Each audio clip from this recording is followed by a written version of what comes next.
Donc, bienvenue à tous ceux qui sont déjà connectés. Et donc, juste une petite information pratique en amont. Donc, le séminaire est traduit en anglais. Et donc, vous pouvez accéder à cette traduction en cliquant en bas sur l'icône en forme de map monde, en fait. So, the seminar is translated into English. So, to access this translation, you just have to choose the language by clicking on the world map icon at the bottom of your screen. So.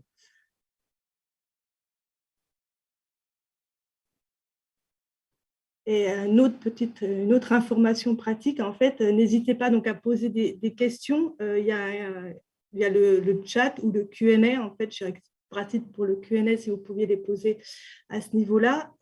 Et donc, on y répondra à la fin, en fait, du webinaire. Donc, on va commencer par les différentes présentations. Et ensuite, voilà, vous pouvez poser toutes vos questions. Alors, ceux qui viennent de nous rejoindre, donc bienvenue donc, au webinaire sur Covid et précarité, organisé par Epicentre. Pour ceux qui ne connaissent peut-être pas Epicentre, juste un petit mot de rappel, c'est en fait l'institut dédié à l'épidémiologie et à la recherche médicale de MSF. Et donc, avant de donner la parole en introduction au professeur Alain Fischer, qui a été chargé par le gouvernement français de coordonner la stratégie vaccinale contre le Covid-19, je vais juste faire quelques petits mots un peu en préambule pour expliquer la genèse de ce webinaire, en fait. Il est désormais clairement établi, en fait, que la pandémie de Covid a été démultipliée en fait chez les personnes précaires et vulnérables en France, a eu des effets en fait notamment accéléré en fait la précarisation pour un grand nombre d'entre eux. De nombreux rapports ont fait état de cette augmentation de la précarité chez les plus vulnérables. Mais au cours de ce webinaire, on va plutôt se pencher sur le vécu et l'impact du Covid en fait chez les personnes en grande précarité, les sans-abri, les migrants, les réfugiés, et ce qui représente environ 300 000 personnes en France. Tout à l'heure, je pense que Thomas détaillera un peu plus cet aspect et les différents profils, typologie des personnes. En fait, donc certaines personnes sont dans la rue, mais la majeure partie vivent en fait dans des foyers, dans des foyers de travailleurs, des centres de demandeurs d'asile, des structures d'urgence, des foyers sociaux. Donc, en contexte épidémique, et ils ont été d'autant plus exposés au virus. C'est notamment ce qu'a montré en fait une étude qu'a réalisée Thomas Roderer dès l'automne 2020. Alors, on pouvait se demander en fait quelle était la couverture vaccinale en fait auprès des précaires suite en fait à cette forte surcontamination qui a pu être observée, et ce qui avait poussé en fait les gens à se faire vacciner ou pas. Et donc ça sera l'objet en fait de la présentation de Thomas Roderer, qui est épidémiologiste à Epicentre, au cours du webinaire. Ensuite, Lison Rombière, en fait, qui est épidémiologiste au SAMU social, elle détaillera une des actions qui a été développée, déployée par le SAMU social, notamment pour aller au plus près des personnes précaires et les vacciner.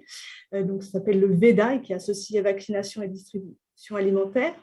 Puis, Simon Ducarros, qui est chercheur à l'INSERM, présentera une partie de son étude sur l'hésitation vaccinale chez les personnes en situation de logement instable.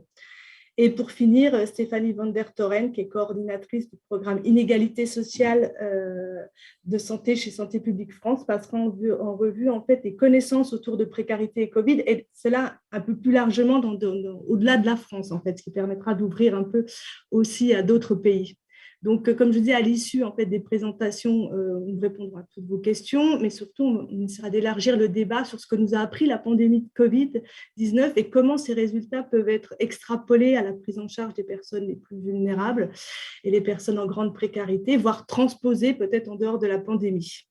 Donc, voilà un peu pour la présentation de comment va se dérouler ce webinaire. Et donc, sans plus tarder, je vais passer la parole au professeur Alain Fischer, qui est professeur d'immunologie, professeur au Collège de France, qui a été le premier à mener des essais de thérapie génique chez les enfants souffrant de déficit immunitaire il y a de ça maintenant quelques années. Et il est également fondateur de l'Institut des maladies génétiques Imagine. Et depuis décembre 2002, en fait, il est président du Conseil d'orientation de la stratégie vaccinale.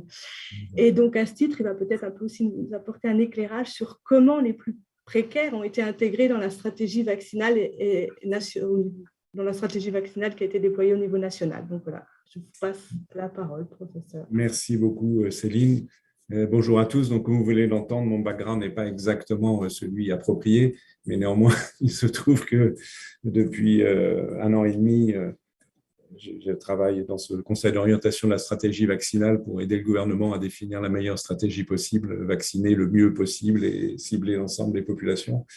Il est apparu très évident dès le début, c'est-à-dire début 2021 pour notre conseil, hein, qui comporte à la fois des médecins, des biologistes, des spécialistes en sciences humaines et sociales, des acteurs de terrain divers, des représentants aussi associatifs. Il nous a paru assez évident qu'il y avait une série de populations qui étaient beaucoup plus à risque que la population générale. Et bon, il y en a qui le sont pour des raisons, on va dire, strictement médicales, mais les facteurs sociaux est apparu clairement, et entre autres, vos travaux et d'autres ont pointé du doigt la sévérité accrue du Covid pour une série de raisons que je ne vais pas, moi, évoquer, vous en discuterez ensuite, mais que les personnes précaires et en grande précarité étaient plus à risque d'être malades, d'être gravement malades et de mourir. Et qu'indépendamment de l'aspect strictement santé lié au Covid, le retentissement de cette maladie sur les aspects psychiques et d'une manière générale sur la condition de vie de ces personnes était aussi tout à fait un point à prendre en compte. Et donc, pour ce qui nous concerne, on a essayé à chaque fois le possible de s'appuyer sur des travaux disponibles, dont les vôtres, merci à vous, et bien sûr le travail d'autres, pour essayer d'analyser ce qu'il en était. Et en ce qui concerne la vaccination, le fait que les précaires étaient a priori moins bien vaccinés, avec une assez grande hétérogénéité, vous y reviendrez certainement, et d'essayer d'obtenir un maximum d'informations sur les causes, que je ne vais pas, moi, évoquer, mais à l'évidence, il y a de nombreuses causes qui peuvent favoriser le fait que ces personnes se vaccinent, soient moins enclines ou ne soient pas vaccinées, ne soient simplement pas en contact avec un système de santé au même relativement large. À l'évidence, ces causes sont multiples et elles sont diverses et elles sont spécifiques, c'est-à-dire qu'en fonction des groupes de personnes, il y a des causes différentes, et donc tout ceci amène en termes d'action et de recommandations d'action pour ce qui nous concerne. On a compris qu'il fallait essayer de proposer des actions qui soient le plus ciblées possible, le plus adaptées aux différents groupes, aux différentes conditions locales, quelle qu'en soit la nature, vous le direz bien mieux que moi, et qu'on ne pouvait pas se contenter de recommandations générales applicables sur tout l'Hexagone et au-delà de l'Hexagone d'ailleurs, et c'était une action en dentelle, difficile, avec beaucoup d'acteurs. On a constaté, et je ne sais pas si vous ferez le même constat, mais il nous semble qu'il y a eu un engagement assez fort, évidemment des acteurs de terrain, ça va sans dire, mais au-delà des acteurs de terrain, là je me place plus sur un plan politique et d'institutions associées au monde politique. Et là, je pense à la Caisse nationale d'assurance maladie, par exemple, qui me semble avoir fait un effort significatif d'avoir intégré assez fortement le concept d'aller vers dans leurs actions, y compris dans leur futur, ce qui me paraît important, évidemment, lorsqu'on fait un bilan de cette crise et les leçons qu'on pourra en retirer et à l'avenir, et la CNAM en particulier s'est beaucoup mobilisée et a essayé d'actionner des acteurs sur le terrain pour qu'un très, très grand nombre d'actions se soient développées. Ce qui fait que je ne veux pas faire une pseudo-satisfaction, mais néanmoins, on constate, si on prend les chiffres de Santé publique France, hein, j'espère qu'ils sont d'un niveau d'exactitude raisonnable, lié en fait, sur leurs critères des personnes qui disposent de la complémentaire santé solidarité, les niveaux de taux de vaccination de ces personnes n'est pas si mauvais. Alors on peut prendre c'est loin d'être parfait, puisqu'on est à peu près à 80% de primo-vaccination, 56% de rappel, ce qui, pour une population que vous connaissez mieux que moi et que, pour des tas de raisons difficiles à atteindre, je trouve de plutôt bons résultats, même s'ils ne sont pas parfaits, bien évidemment, et qu'il faut poursuivre l'effort pour ce qui est de l'immédiat. Et puis, ce qui me semble le plus intéressant aujourd'hui, réfléchir à ce qu'il faudra faire pour la prochaine crise, parce on sait qu'il y aura une prochaine crise, malheureusement. D'abord, il peut encore y avoir des rebonds du Covid, on ne peut pas l'enterrer, et on peut avoir encore une vague très sévère à l'automne ou que sais-je. Et puis, il y aura un autre coronavirus ou un autre virus qui, un jour ou l'autre, frappera. Et donc, nous avons tous intérêt, je pense, à préparer cette situation. D'ailleurs, notre conseil essaye de travailler sur quelques éléments d'analyse de ce qui s'est passé, ce qui a marché, pas marché, et des recommandations qu'on peut proposer au pouvoir public au sens large pour une prochaine crise. Donc voilà, donc je sais que vous allez débattre de tout ça. Vous avez énormément travaillé, c'est fondamental. justement l'évaluation très précise de ces situations et des facteurs de risque, des causes de difficultés de vaccination, de l'évaluation des pratiques, qu'est-ce qui ne fonctionne pas, etc.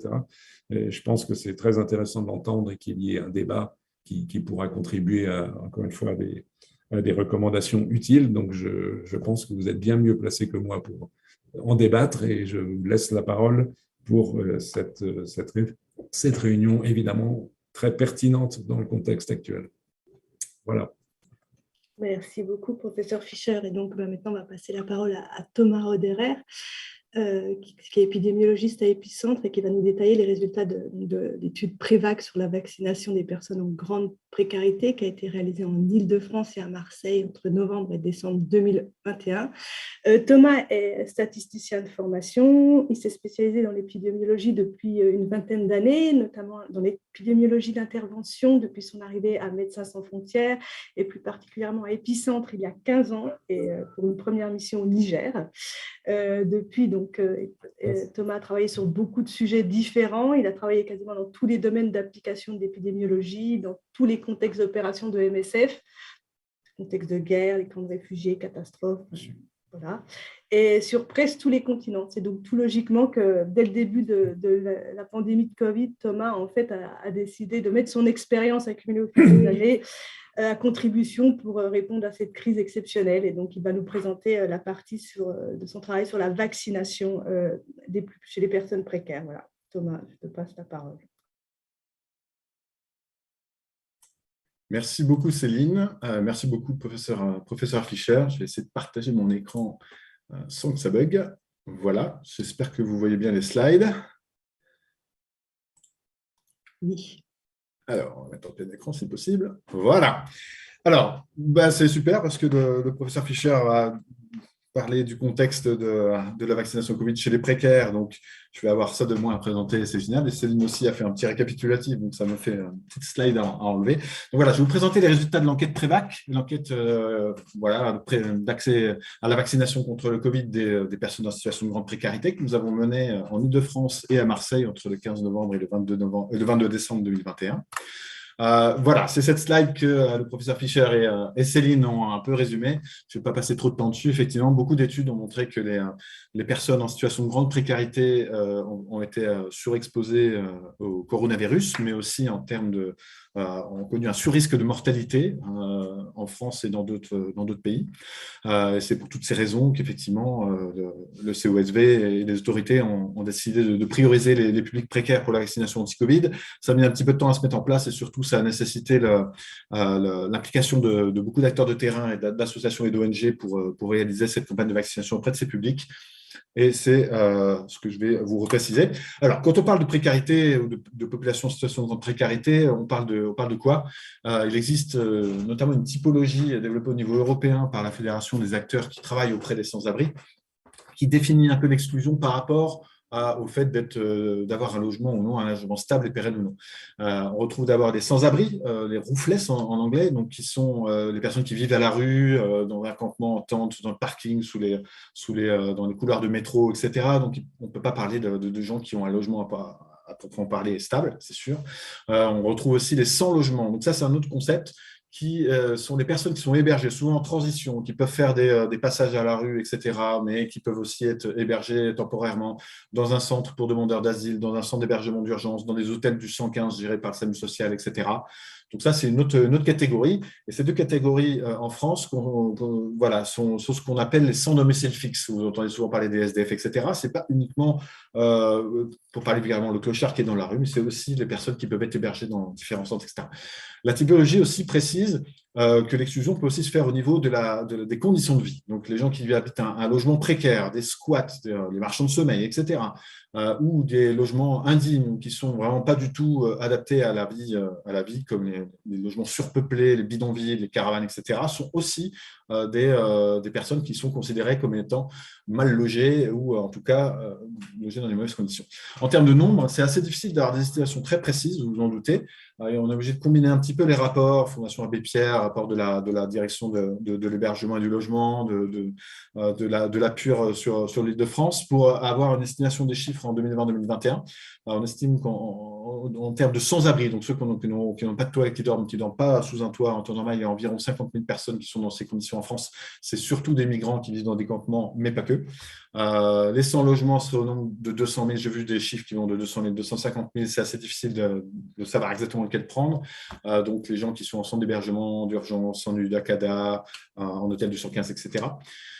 Pour ceux qui vivent en logement précaire, en logement indigne, c'est encore plus vague parce que ça dépend de la définition, ça dépend il y a des réhabilitations, il y a des gens qui sont relogés, etc. On parle de 650 000 personnes vivant en logement précaire et d'environ 200 000 qui vivent en logement indigne.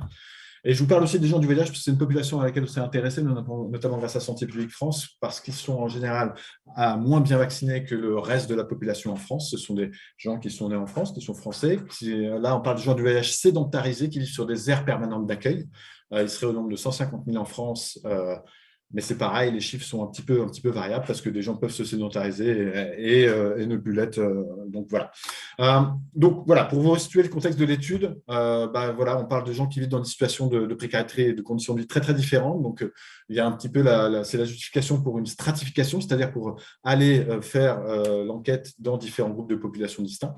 On a décidé de stratifier sur la typologie d'ethos. Je reviendrai dessus juste après. De manière générale, il y a beaucoup d'études qui existent sur d'autres antigènes qui montrent que les personnes sans abri, sans logement et les gens du voyage, par exemple, sont moins vaccinés que la population générale. Qu'est-ce qu'il en est pour le Covid ? C'est une question qui se posait tout au long de l'année 2021.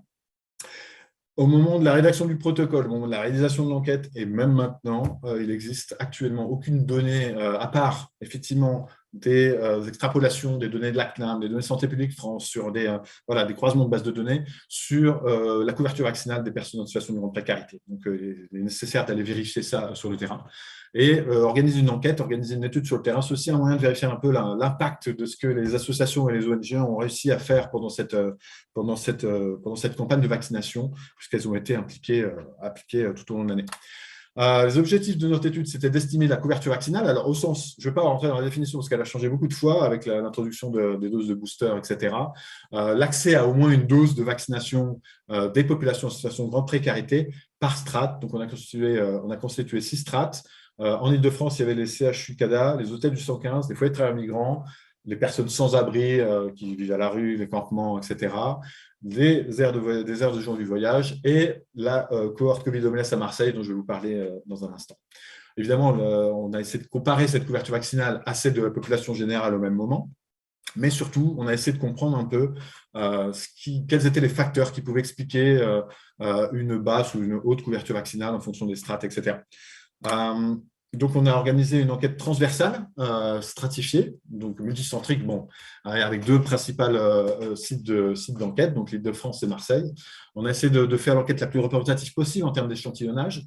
On a organisé une enquête dans ce qu'on appelle les méthodologies par grappe à 2 degrés, c'est-à-dire à premier degré, on va tirer au sort des sites proportionnels à leur taille, au nombre de personnes qui y vivent, etc., sur des bases de sondage qu'on a constituées grâce à beaucoup de partenaires qui nous ont permis d'avoir accès à une information fiable et de qualité. Et au deuxième degré, on a interrogé des personnes de manière aléatoire en les tirant au sort en fonction de différentes méthodologies qu'on a enseignées évidemment aux enquêteurs. Le plus possible, sondage aléatoire simple et systématique, c'est-à-dire le vrai tirage au sort dans une liste ou dans une série de chambres, etc. Et quand ce n'était pas possible, notamment pour les personnes à la rue et en campement, on a essayé de faire un sondage exhaustif, on a essayé de rencontrer tout le monde et de proposer la participation à l'enquête. En termes de taille d'échantillon, donc évidemment, c'est une enquête stratifiée, donc on parle de taille d'échantillon pour chaque strate. On est parti de différentes hypothèses. Donc ça date du protocole en mai-juin. Donc évidemment, à l'époque, on ne savait pas trop quelle allait être la couverture vaccinale en fin d'année. Donc on est parti sur des hypothèses bonne mais pas top, et on est arrivé à une taille d'échantillon que vous voyez en orange dans chacune des strates, qui donne une taille d'échantillon globale d'un peu moins de 4200 personnes. Je reviens sur la strate de la cohorte Covid-19 à Marseille. À Marseille, elle est un petit peu particulière. C'est une cohorte constituée par Médecins du Monde au début de la crise Covid il y a 2 ans, de précaires vivant à la rue, en squat, dans des bidonvilles et en centre d'hébergement d'urgence principalement. Donc, c'est un petit peu un récapitulatif des autres strates pour l'Île-de-France en une seule fois, parce que c'est assez pratique d'aller faire un sous-échantillon d'une cohorte déjà existante, donc on a sauté sur l'occasion. Voilà, c'était pour vous repréciser un petit peu. Alors, on a évidemment interrogé les personnes en face à face, directement dans leur langue, sur leur lieu de vie autant que possible. Donc, il s'agissait d'entretiens d'environ une vingtaine de minutes qui portaient sur, évidemment, des questions autour de la vaccination, Covid, les données sociodémographiques, un volet de littératie en santé, des questions autour du soutien que les personnes peuvent recevoir en termes matériels, en termes sociaux, en termes moraux, etc. On a collecté ces informations avec une tablette, avec l'application ODK Collect. Je passe sur les détails de l'analyse statistique. Ce que je vais vous présenter, c'est très, très résumé. Je vais insister beaucoup sur le descriptif, mais on va parler aussi des analyses un peu plus poussées. Donc, on a remplacé au maximum les valeurs manquantes, on a pris en compte la pondération d'échantillonnage pour refléter au maximum, pour que les résultats reflètent au maximum la réalité. Et donc, je vais vous résumer assez rapidement les résultats. En commençant déjà par où est-ce qu'on est allé. Donc, en Île-de-France, on a investigué, on est allé enquêter sur 200 sites que j'ai essayé de vous représenter avec une symbologie qui, à mon avis, vous n'allez pas avoir le temps de bien détailler. Mais donc, évidemment, avec un peu plus de sites dans la ville de Paris et dans les communes limitrophes, parce que c'est uniquement dans la ville de Paris et les communes limitrophes qu'on allait voir des gens vivant à la rue et dans des campements, pour des raisons de faisabilité et de nombre de personnes qu'on pouvait rencontrer. À Marseille, donc c'est pas nous, enfin c'est nous avec Prospective Coopération, une association qui a mené l'enquête sur le terrain avec Médecins du Monde, qui allait investiguer 27 sites des 30 sites de la cohorte Covid Homeless. Donc on est allé tirer au sort un peu des personnes dans la cohorte Covid Homeless, donc dans toute la ville de Marseille. En termes de données, donc de date d'échantillon atteinte, on a réussi à interroger 3811 personnes. Donc, si vous revenez de 3 slides auparavant, on parlait d'un peu moins de 4200, vous voyez qu'il y a une petite différence. On n'a pas réussi à enquêter tous les gens du voyage que nous espérions. Je reviendrai dans les limites sur ce constat. Pour toutes les autres strates, on n'est pas trop mal, on a été un peu plus dans certaines que ce qu'on attendait, etc. Mais dans les faits, c'est surtout la strate des gens du voyage qu'on n'a pas réussi à compléter. En termes de résultats, de ce qui nous intéresse principalement en termes d'accès à au moins une dose de vaccin Covid et de couverture vaccinale aussi, je vous présente surtout des résultats au terme de l'accès à au moins une dose, parce que la couverture vaccinale en général, quand les gens ont reçu une dose, ils ont reçu la deuxième. C'est assez rare qu'ils n'aient pas reçu la deuxième, ou alors ils ont reçu le vaccin Janssen et tout ça. Donc, c'est un petit peu combiné. On pourra en discuter après si vous voulez, mais disons que là, pour tout le résultat, ça va surtout être l'accès à au moins une dose de vaccination. Vous pouvez constater sur le graphe à gauche que comparé à la population générale, donc les deux zones grisées, le gris clair, c'est les Bouches-du-Rhône, à comparer avec Marseille, et le gris foncé, c'est l'Île-de-France, toutes les courbes sont en dessous. Donc, les niveaux d'accès à moins de doses de vaccins sont plus basses que dans la population générale pour toutes les strates. Avec un délai dans le temps aussi d'environ 2 mois, 3 mois en fonction des strates. Donc ça peut refléter aussi la mise en place de la vaccination auprès de ces communautés, auprès de ces populations, l'accès au vaccin en termes de disponibilité, etc. En termes de résultats, vous avez sur le graphe à droite, le graphique à droite, vous pouvez constater que dans les strates dites un peu d'hébergement, c'est-à-dire les CHU CADA pour les dispositifs d'hébergement pérenne, les hôtels du 115 et les foyers de travailleurs migrants, on est sur des accès à la vaccination qui sont assez élevés, plus élevés que les hypothèses qu'on avait formulées. Par contre, pour les gens du voyage, les personnes sans abri vivant à la rue et dans la cohorte Covid-19 à Marseille, on est sur des niveaux d'accès beaucoup, beaucoup plus faibles. Donc, voilà, on a des résultats qui diffèrent en fonction de la strate. Je reviens rapidement sur la fameuse typologie ethos dont je vous ai parlé. C'est pour mélanger un petit peu, parce qu'on parle de Marseille, mais Marseille, c'est effectivement les personnes qui sont un peu à répartir dans toutes les strates. Donc, en combinant Île-de-France et Marseille et en regardant par rapport à la typologie ethos, on s'aperçoit que donc, les sans-abri vivant à la rue, en campement, etc., sont grosso modo vaccinés autour de 50%. Les gens du voyage, à 40% seulement, donc c'est vraiment une couverture très faible. Les personnes en logement précaire, donc là on parle des gens qui sont en squat, ou qui sont dans des logements un peu qui hébergent chez des gens, pas forcément la famille, etc. On est autour de 51%. Donc les personnes sans logement, où la strate est constituée, le groupe est constitué principalement des strates, des CHU, CADA et des hôtels du 115, on est autour de 75%. Les personnes vivant en logement indigne, c'est surtout les personnes de foyers de travailleurs migrants qui sont les mieux vaccinées, avec 84% dans notre échantillon. De manière intéressante, ce qui est intéressant de savoir, c'est où ces personnes ont été se faire vacciner. Et dans la grande majorité, quelle que soit la strate, c'est le dispositif de droit commun qui a été le dispositif privilégié des personnes précaires. Et notamment les centres de vaccination, les fameux centres ouverts à tous, qui ont, grosso modo, concerné à peu près 50% de l'échantillon. Beaucoup moins à Marseille, où ça a été un peu plus réparti. Par contre, en Île-de-France, c'est vraiment le premier lieu de recours à la vaccination. Les dispositifs d'aller vers et de ramener vers ont concerné au total environ une personne sur 5, voire une personne sur 4 à Marseille. Donc, il y a eu un travail des associations peut-être un peu plus voilà, poussé pour certaines strates. On s'est intéressé aux raisons de vaccination et de non-vaccination. Donc, je ne vais pas vous détailler vraiment en détail de tableau, on n'a pas le temps.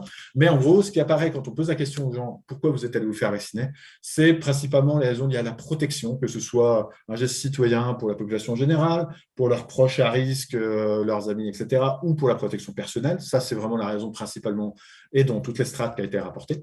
On s'aperçoit aussi que pour environ une personne sur 5, il y a eu un sentiment de contrainte. Ils ont fait cette vaccination, c'est un peu comme pour la population générale, ils ont fait cette vaccination pour obtenir le pass sanitaire, pour continuer à pouvoir aller à l'hôpital, pour voyager, parce que c'était nécessaire pour voyager s'ils avaient envie de retourner, aller dans d'autres pays, retourner dans leur pays d'origine, etc. Donc, c'est à noter.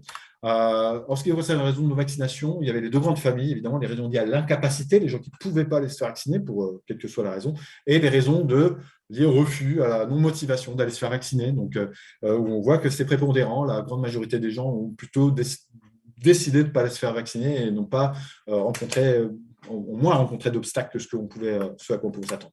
En termes de raisons liées à la capacité, ça a souvent été des raisons liées à des informations un peu erronées sur l'éligibilité, sur les conditions d'accès au vaccin, mais aussi des contre-indications un peu médicales un peu étonnantes. Les femmes enceintes qui nous disaient moi, je suis enceinte, on m'a dit que ce n'était pas bien de me faire vacciner, je ne suis pas allé me faire vacciner, etc. Les obstacles pratiques, donc d'éloignement, de centres trop fréquentés, etc., ont concerné une personne sur 5 dans certaines des strates, mais au final n'ont pas été les raisons les plus avancées. Les raisons liées au refus, donc si vous vous rappelez, sont déjà prépondérantes.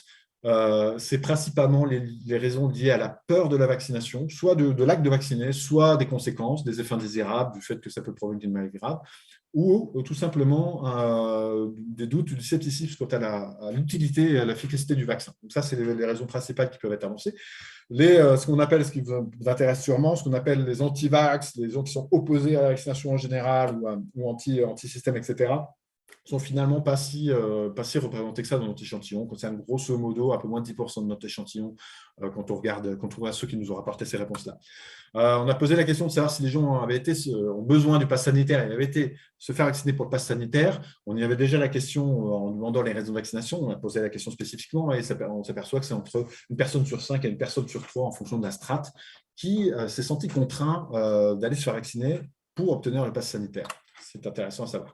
En termes d'analyse univariée, il y a évidemment beaucoup de choses à dire. Je vais essayer de passer assez vite. On a une cinquantaine de variables. Donc, l'analyse univariée, c'est en gros chercher quel facteur est lié à la couverture vaccinale, mais une par une, pour savoir un petit peu déjà qu'est-ce qu'on allait mettre dans un modèle plus global. Et donc, il y a une cinquantaine de variables qui ressortent. Je ne vais pas passer sur tout. J'ai décidé de vous montrer des courbes de survie. Donc, la probabilité de vacciner quand on a récupéré la date de vaccination et donc quels sont les facteurs qui affluent sur cette couverture vaccinale. On retrouve le sexe, l'âge, le fait d'être francophone ou non, la situation administrative, évidemment la strate d'entretien où on a recruté les gens, où ils vivaient lors des 3 derniers mois aussi, évidemment, puisqu'on a vu que les couvertures vaccinales étaient différentes. Les opinions autour de la vaccination sont très associées une à une au fait d'être vacciné. C'est assez logique de les retrouver. La peur du vaccin, quand on a peur d'aller se faire vacciner, peut-être qu'on va y aller moins que si on n'a pas du tout peur. Si on juge que le vaccin est inutile, on y est allé moins que si on trouve que c'est très utile. Tout ça, c'est assez logique. Encore fallait-il le retrouver. Des raisons liées à la santé, pour les gens qui sont suivis par un médecin traitant, qui ont la couverture maladie, ils ont été beaucoup plus souvent se faire vacciner. Ceux qui ont une maladie chronique ou qui ont été hospitalisés pour Covid aussi. On a posé beaucoup de questions autour des dispositifs de soutien. Je vous montre un petit peu que les plus, ceux qui ressortent le plus. Le fait d'être suivi par des travailleurs sociaux de manière régulière ou par des professionnels de santé est beaucoup corrélé à l'accès à la vaccination. aller chercher où est-ce que les gens ont été chercher leurs informations autour du Covid, autour de la vaccination Covid, etc. On s'aperçoit que ceux qui vont chercher les infos sur Internet, sur les réseaux sociaux, auprès de leur communauté, auprès de leur entourage proche, sont un peu moins vaccinés, alors que ceux qui ont trouvé leurs infos par des affiches, des prospectus, des acteurs sociaux, par les gérants du site, par différents biais, etc., sont plus vaccinés que ceux qui ne le font pas. On a aussi posé des questions par rapport aux initiatives qui ont été prises sur les différents sites, sur les lieux de vie, les activités de sensibilisation active, notamment par les associations ou par les ARS, etc., soit les activités de vaccination, même directement avec des vaccinations dans les FTM, dans les centres d'hébergement d'urgence, etc. Ça a un impact direct sur la couverture vaccinale, comme on pouvait se douter, mais encore faut-il pouvoir le retrouver.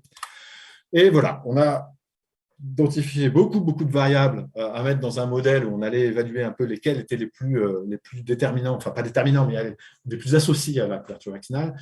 Dans un modèle multivarié, il s'avère que les facteurs en vert sont les facteurs les plus liés dans un sens qui favorisent l'accès à la vaccination, et les facteurs en rouge sont ceux qui sont le moins liés ou qui en tout cas vont dans le sens d'une moindre vaccination. On va retrouver l'âge comme en analyse univariée, la situation administrative, la couverture maladie, mais on retrouve aussi le fait que les gens se voient fournir leur repas sur leur lieu de vie ou vont sur des distributions alimentaires s'alimenter, ce qui est un petit peu logique, juste pour resituer, parce qu'il y a beaucoup d'activités de vaccination qui ont eu lieu sur des sites de distribution alimentaire, donc ça ressort un peu dans nos résultats.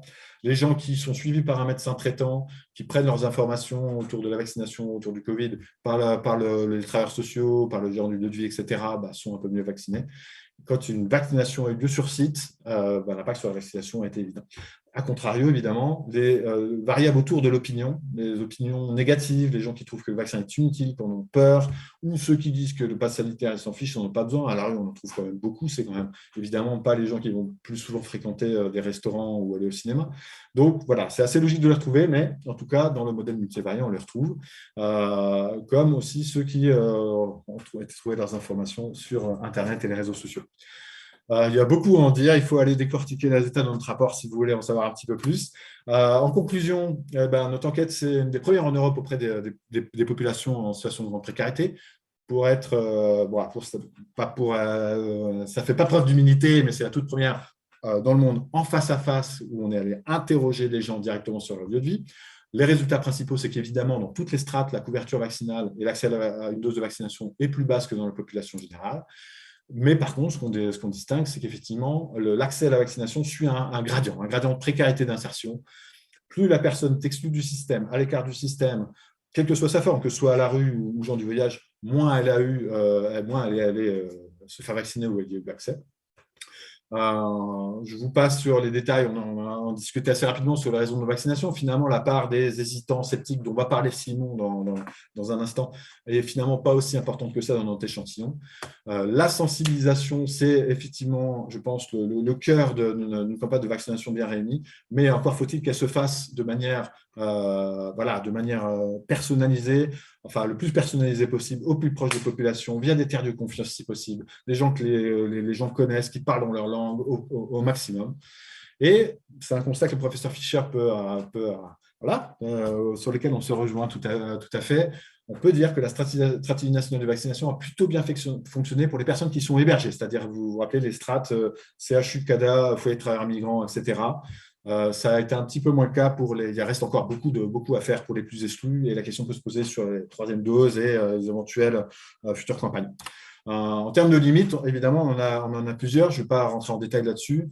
La principale, c'est qu'on n'a pas pu compléter la strate des gens du voyage. C'est une population qui n'est pas forcément facile d'accès. Il s'est avéré qu'en plus, on a fait l'enquête à un moment assez crucial pour ces populations, qui est la période de Noël. Et en plus, ça a coïncidé avec la reprise de l'épidémie, avec la vague Omicron qui a démarré en décembre, et pour laquelle les gens du voyage ont été très touchés. Donc, concours de circonstances qui a fait qu'on n'a pas réussi à avoir l'accord de beaucoup de sites qu'on avait tirés au sort, et donc on n'a pas pu compléter notre. Il y a d'autres limites, notamment des plus notables, c'est qu'effectivement, on a pu faire l'enquête principalement qu'en journée, même en décollant un petit peu les horaires, c'est principalement en journée. Et donc, on a pu interroger que les gens qui sont présents sur leur lieu de vie en journée. Donc, évidemment, ça biaise un petit peu. Peut-être que les résultats auraient été un tout petit peu différents si ça avait été aussi des gens qui étaient partis travailler, etc. De manière générale, nos résultats sont quand même assez solides. Et les recommandations qu'on peut formuler, c'est que, évidemment, ça c'est assez logique, mais il faut adapter les stratégies d'intervention aux différents publics. Évidemment, une personne à la rue ou en campement ne se fera pas vacciner de la même manière qu'une personne qui est employée de travail migrant ou que la population générale, j'en parle même pas. La sensibilisation, la communication, l'information, quel que soit le biais, tous les biais sont bons. Et si on peut reposer sur des tiers de confiance, c'est encore mieux. Donc, les travailleurs sociaux, le médecin traitant, les personnels de santé, et ça peut donner des idées sur la multiplication des stratégies d'aller vers et des occasions de vaccination. Peut-être qu'on peut imaginer des campagnes de vaccination, pas uniquement sur les lieux de recherche de soins, peut-être sur les lieux de recherche de papier, sur les lieux de fréquentation de ces publics-là assez régulières. Ça peut être un moyen de les capter. Évidemment, ça c'est pour faire une petite pique au gouvernement Macron, on est en période électorale. C'était dans son programme en 2017, c'était encore dans son programme en 2022, c'était un programme de beaucoup de candidats.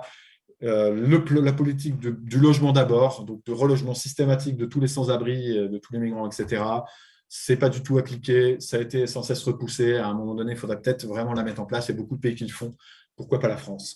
Et en fait, en conclusion, je dirais que tout ce qu'on a pu constater pour la vaccination Covid, ça ne vaut pas que pour la vaccination, ça ne vaut pas que pour le Covid. Ça peut servir d'exemple pour toutes les activités de recherche en santé et pas que dans le cadre du Covid. Voilà, je vous remercie. Je remercie évidemment tous les partenaires sur cette enquête.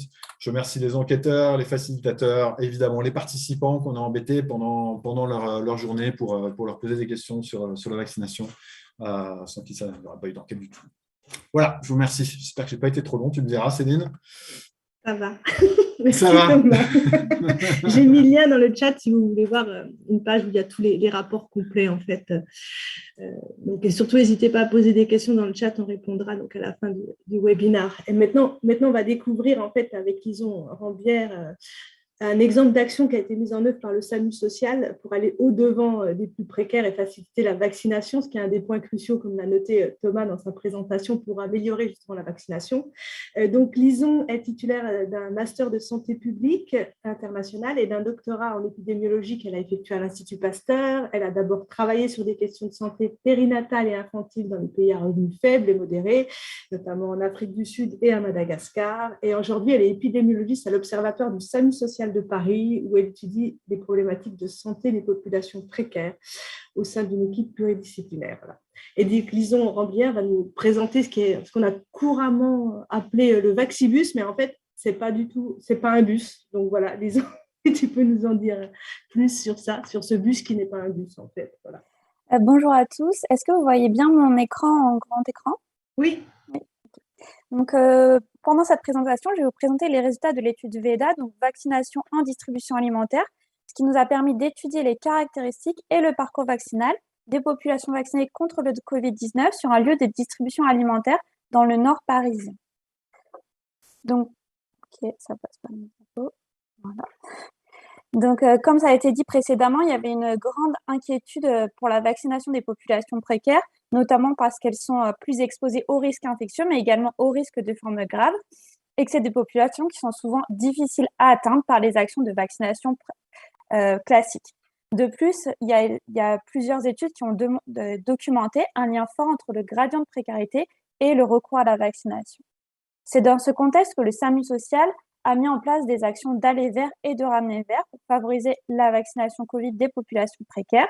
Donc, tout d'abord, entre août et septembre 2021, à Châteaurouge et Anvers, grâce à des actions de rue, puis entre octobre 2021 et mars 2022, de manière ponctuelle à Porte de Vanves et de manière régulière à Porte de la Villette, sur des sites de distribution alimentaire.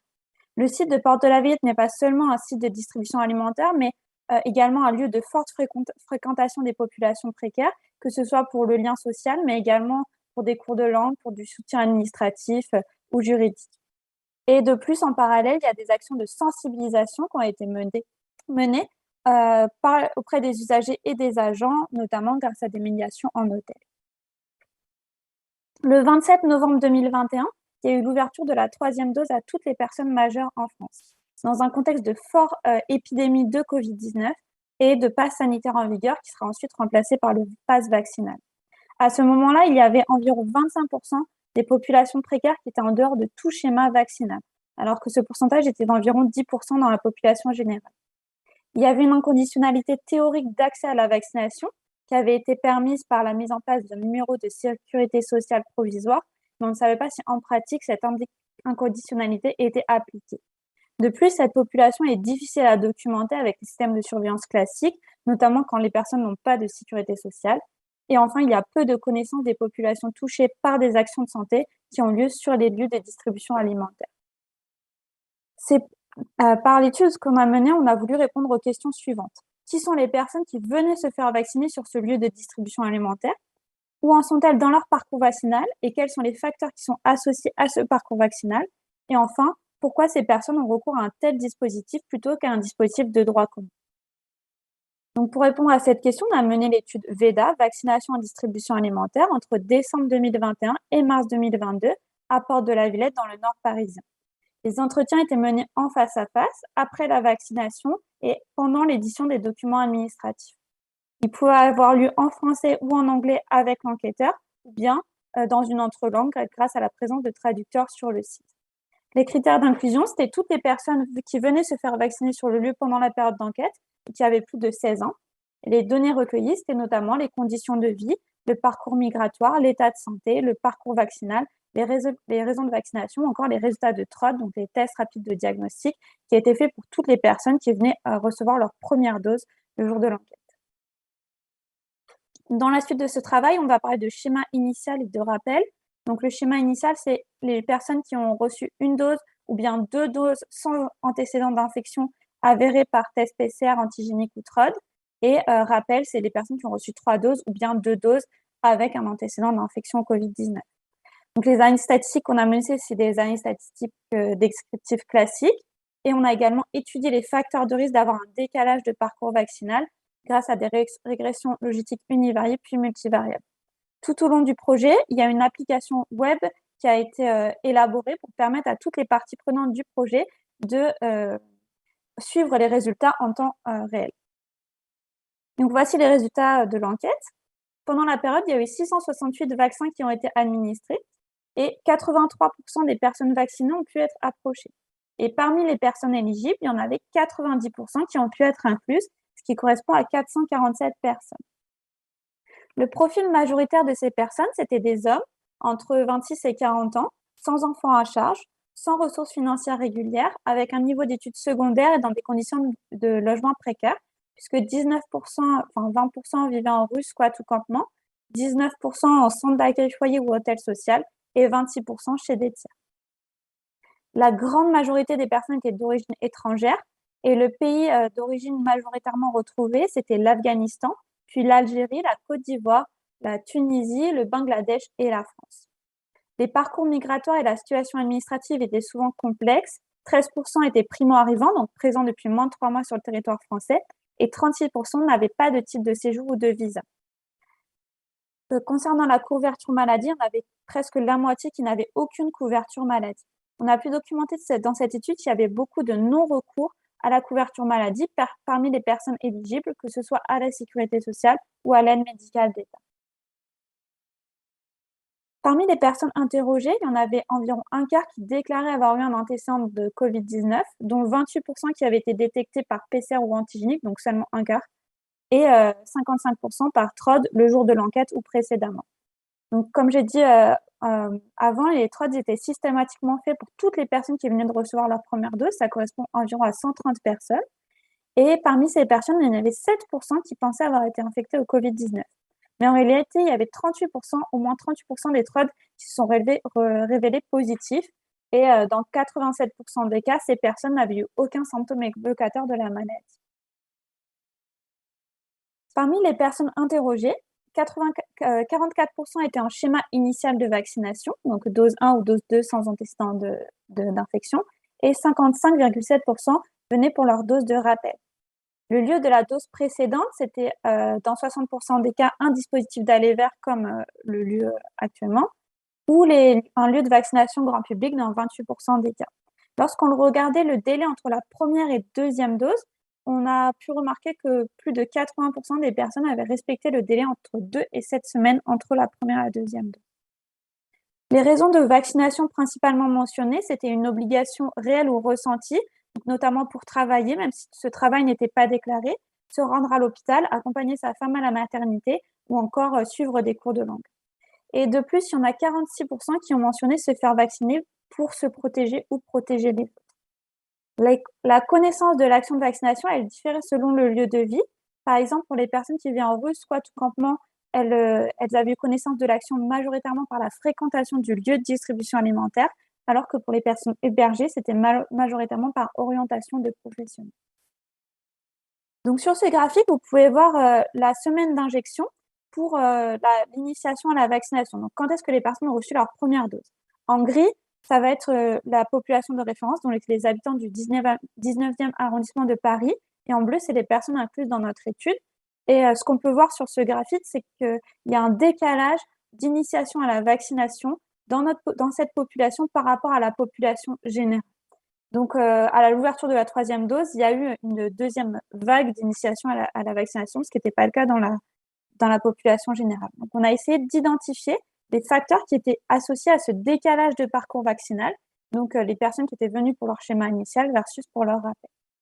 Et les facteurs identifiés, donc pour avoir un retard d'initiation à la vaccination, c'était le fait d'avoir moins de 40 ans, de vivre en centre d'accueil, foyer ou hôtel social, ou bien en rue, squat ou campement par rapport au fait d'avoir un logement personnel, ne pas avoir de sécurité sociale et ne pas fréquenter le lieu de distribution alimentaire.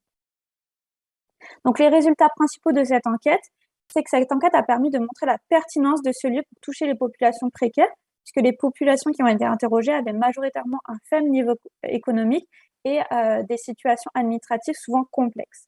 De plus, nous avons pu montrer une circulation importante du virus dans cette population, puisque 40% des TROD étaient positifs et ces infections étaient majoritairement non documentées par PCR ou antigéniques. Et enfin, il y avait un décalage de parcours vaccinal chez les plus jeunes et les plus précaires, ce qui souligne également le lien fort entre le gradient social et la couverture vaccinale et l'importance de cibler cette population pour la dose de rappel dans un contexte de fermeture progressive des centres de vaccination. Les forces et limites de ce travail, c'est tout d'abord qu'il y a un fort taux de personnes approchées parmi les personnes vaccinées et un faible taux de refus, ce qui a notamment été permis par la présence de traducteurs sur le site. Il y avait également peu de femmes incluses dans notre étude. Alors, on peut se demander si elles ont été vaccinées dans d'autres structures, sachant que ce lieu est majoritairement fréquenté par des hommes, ou bien est-ce qu'il y a eu moins d'adhésion vaccination ou un taux d'hésitation plus fort, comme ça a pu être montré dans d'autres études. Et enfin, les données ont été recueillies de manière déclarative sur la santé et les ressources, par exemple, même si on a eu accès à quelques données biologiques comme les résultats des TROD ou les dates de vaccination intérieures. Pour les perspectives, donc on a vu dans ce travail qu'il y a beaucoup de non-recours aux dispositifs de droit commun, ce qui souligne l'importance d'informer et de former les personnes et les professionnels. Cela souligne également l'importance de maintenir le numéro de sécurité sociale provisoire et de faire connaître son utilisation pour favoriser l'accès aux soins de ces populations, et également de coupler les dispositifs de droit commun avec des dispositifs d'aller vers pour également permettre à ces personnes d'accéder plus facilement aux dispositifs de droit commun. Et enfin, les opérations d'aller vers sur des lieux fréquentés par les populations précaires semblent une opportunité pour toucher ces populations par des actions de santé. Je vous remercie de votre attention. Merci Lison pour cette présentation. Et donc maintenant, on va passer à la suite. Donc, comme on l'a vu, malgré les efforts déployés, la vaccination chez les personnes précaires les personnes précaires sont moins vaccinées que la population générale. Donc, l'étude Prévac a montré qu'il y avait à peu près 78% qui ne le souhaitaient pas, 22% qui ne le pouvaient pas. Donc, si la peur du vaccin fait partie des raisons qui ont été évoquées, Simon Ducarroz maintenant va un peu nous détailler, nous présenter les résultats de son étude sur l'hésitation vaccinale chez les personnes en situation de logement instable. Simon est chargé de recherche au département d'épidémiologie sociale de l'Institut Pierre-Louis d'épidémiologie et de santé publique. Il a obtenu un master en santé publique à Lyon en 2010 sur la mise en œuvre des dépistages du cancer en Europe. Par la suite, il a rejoint un programme doctoral au CIRC, qui est la branche cancer de l'OMS, pour voilà, pour simplifier, sur le tabagisme et le risque de cancer lié au tabac chez les migrants en Europe. Et depuis, ces sujets de recherche portent plus sur la santé des migrants et des autres populations marginalisées, avec une perspective particulière sur les inégalités sociales en santé. Donc voilà, Simon, sur présentation sur l'hésitation vaccinale. Merci Céline. Bonjour à tous. Tout d'abord, je remercie les organisateurs d'Épicentre pour cette opportunité de présenter nos résultats, derniers résultats de l'étude ECHO sur les motifs d'hésitation vaccinale dans les populations en situation de logement instable.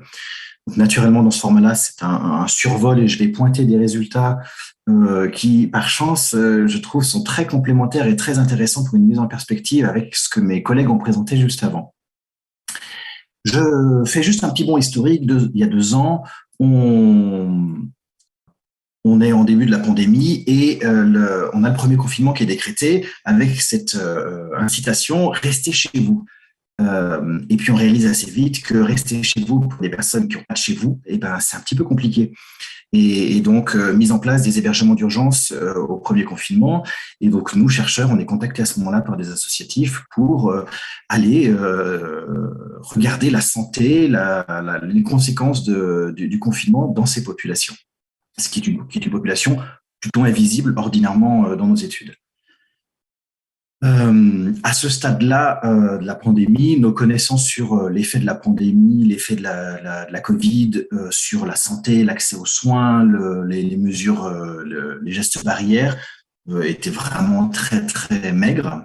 Et donc, le large projet ECHO avait pour objectif et a pour objectif de regarder ces conséquences de cet impact de la pandémie et des mesures de contrôle de la pandémie associées, dont le confinement, etc., sur l'état de santé, mais aussi les représentations chez ces populations.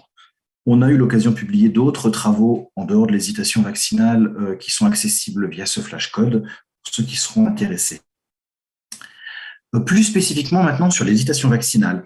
Donc, on a eu une première vague d'enquête en début 2020, pendant ce premier confinement, où le vaccin, vous le savez, n'était pas accessible, et on a posé la question, un petit peu théorique, si un vaccin était disponible, est-ce que vous seriez prêt à vous faire vacciner? Et donc, pour 40% de notre échantillon, à ce moment-là, ils exprimaient un certain degré d'hésitation à se faire vacciner, et cette hésitation était liée particulièrement au fait d'être une femme, de vivre avec son partenaire, ou également le fait de ne pas être en situation administrative dite légale, ou d'avoir un faible niveau de littératie. Ça fait l'objet d'une première publication l'année dernière. Sur cette base, on a mené une nouvelle enquête au printemps 2021, jusqu'au début de l'été, pour évaluer plein de choses, dont de nouveau l'hésitation vaccinale alors que le vaccin devenait disponible. L'objectif était donc de comprendre les motifs liés à l'hésitation vaccinale dans ces populations en situation de logement instable. En termes de méthode, on n'a pas été très innovant, c'était la santé publique qui était plus importante, design d'études transversales dans les régions lyonnaises et parisiennes, en utilisant des méthodes mixtes, qualitatives et quantitatives. Les lieux de recrutement, on a 22 centres d'hébergement ou centres d'accueil de jour ou de nuit qui ont été sélectionnés et dans lesquels on a recruté nos participants. Tout ce protocole a naturellement fait l'objet d'une validation par un comité éthique. Pour la collecte des données, sur la phase quantitative de l'étude, on s'est basé sur un questionnaire et qui incluait entre autres 5 motifs d'hésitation vaccinale qui regardaient l'efficacité du vaccin, sa sécurité au niveau sanitaire, la confiance ou méfiance envers le vaccin lui-même, la croyance que le Covid-19 n'existe pas ou la déclaration que ce vaccin irait contre les principes propres de la personne. Le questionnaire a été administré en face à face par des enquêteurs formés et à tout moment de l'étude, si nécessaire, on avait des interprètes téléphoniques qui étaient disponibles pour limiter une potentielle barrière de la langue. Sur la composante qualitative de l'étude, de nouveau, c'est des entretiens semi-dirigés conduits par des membres de l'équipe de recherche, entretiens enregistrés et transcrits ensuite, retranscrits ensuite, Ces données, en termes d'analyse, sur la partie quantitative, de manière assez traditionnelle, on a fait une analyse bivariée pour identifier les facteurs potentiellement liés au motif d'hésitation vaccinale, imputation multiple pour les données manquantes et modèle multivarié sur les différents motifs d'hésitation vaccinale. Pour l'analyse qualitative, une analyse thématique inductive. Nos résultats d'études en termes de population. On a donc contacté 635 personnes, parmi lesquelles 82% ont consenti à participer. Dans cette population, 43%, soit 226 personnes, ont été inclus dans l'analyse sur les motifs d'hésitation vaccinale. Le reste des participants, en réalité, ce sont soit les non-hésitants, soit, et c'est plus marginal, en raison de données manquantes, on n'a pas pu les inclure. Sur ces 226 personnes, on a, en termes de profil, essentiellement des hommes, pour les 2/3, plutôt jeunes, célibataires, nés à l'étranger, pour quasiment 90% d'entre eux, avec un niveau de maîtrise de la langue française plutôt limité, un niveau d'éducation inférieur au bac, ou l'équivalent bac. La moitié de notre échantillon est en situation administrative sans papier, et 14% ne bénéficient pas d'une couverture santé tout court. Par ailleurs, de façon notable dans les principales caractéristiques de notre population, les 2/3 d'entre eux déclaraient un certain niveau d'inquiétude par rapport à la Covid. La moitié de notre échantillon rapportait sa méfiance dans les informations officielles sur la Covid. Et quasiment les 2/3 disaient également ne pas savoir où ou comment se faire vacciner. Je rappelle, on est au printemps 2021. En termes de résultats, sur l'ensemble global de notre échantillon, on avait 58% d'hésitation vaccinale et les trois motifs principaux d'hésitation étaient liés à l'inefficacité de la mesure pour la lutte contre la pandémie, la sécurité sanitaire ou la méfiance envers les informations liées au vaccin. Je passe par-dessus le détail des informations sur l'analyse quantitative. Globalement, pour le résumer, on a un facteur qui est lié à ces trois motifs d'hésitation vaccinale, et c'est la méfiance de façon un petit peu généralisée envers les informations officielles. Sinon, et on retombe un petit peu sur les choses montrées par Thomas tout à l'heure, c'est lié à l'âge, c'est lié au niveau de formation, et il y aura tout le détail de ça dans la publication qui va bientôt arriver. Maintenant, sur la partie qualitative, on a identifié dans notre corpus d'entretien 4 thèmes particulièrement saillants. Le premier sur la fonction du vaccin, les connaissances et les doutes éventuels de nos répondants, avec cette croyance assez fortement partagée, cette représentation du vaccin comme finalement une espèce comme si c'était une pilule à prendre qui nous guérit a posteriori. Donc, en termes de représentation, on sent qu'il y a quelque chose, une inexactitude dans la représentation, si on peut dire. Le deuxième thème le plus saillant sur les attitudes et les influences entre personnes autour de la vaccination, avec deux représentations qui nous ont été rapportées, de cette volonté, de cette intention finalement de se faire vacciner, soit pour protéger ses proches, soit à l'inverse, si la question un petit peu de la norme sociale, si l'entourage était majoritairement vacciné, dans ces conditions-là, j'accepterais de me faire vacciner. Un troisième thème regardait les peurs et les espoirs des participants. Sur les peurs, on a eu quelques éléments, mais pas si fréquents, sur un petit peu des éléments de théorie conspirationniste, pour utiliser un gros mot, avec, par exemple, ce participant qui nous disait finalement le vaccin, c'est pour faire de l'argent, c'est pour tuer les personnes. Et à l'inverse, ces espoirs, mais qui là étaient vraiment très forts, très marqués par rapport au vaccin, que ce vaccin permettrait, si tout le monde est vacciné, qu'on soit libéré de tout ça, libéré de la pandémie, libéré de gestes barrières contraignants, et une dimension un peu nostalgique d'un retour à la vie d'avant, comme si la vie d'avant était facile chez ces personnes. Enfin, le dernier thème identifié relatif à la confiance dans les autorités. Tout type d'autorité, qu'elles soient les autorités publiques, politiques, mais aussi les professionnels de santé ou les scientifiques qui produisent les connaissances. Et là, on a vu, entre autres, cette confiance envers les professionnels de santé, envers le médecin en particulier, assez fort, et les participants de nous dire, s'il me dit d'aller me faire vacciner, j'irai me faire vacciner, malgré les hésitations que cette personne pouvait relever. En termes de discussion, je ne reprends pas les résultats, mais donc il faut qu'on évoque certaines limites de notre étude. En termes de comparabilité entre nos deux vagues de mesures, cette comparabilité elle est limitée puisqu'on est sur un design transversal. On n'est pas non plus, on n'a pas la prétention d'avoir un échantillon représentatif de la population en situation de logement instable. Donc voilà, ça invite à la prudence dans l'interprétation des résultats et l'extrapolation. Et également, je souligne le fait que pendant le printemps, donc de mars à juin 2021,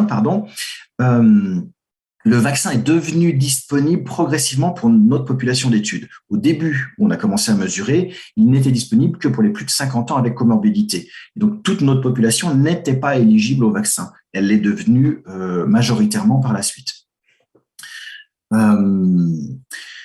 Quand on compare nos données avec la littérature, quand on compare avec les données qu'on a pour la population générale, on voit qu'on a un taux d'hésitation à cette période qui est plus élevé qu'en population générale. Il était de 25% en avril 2021, 16% en juillet 2021, donc autour de notre étude.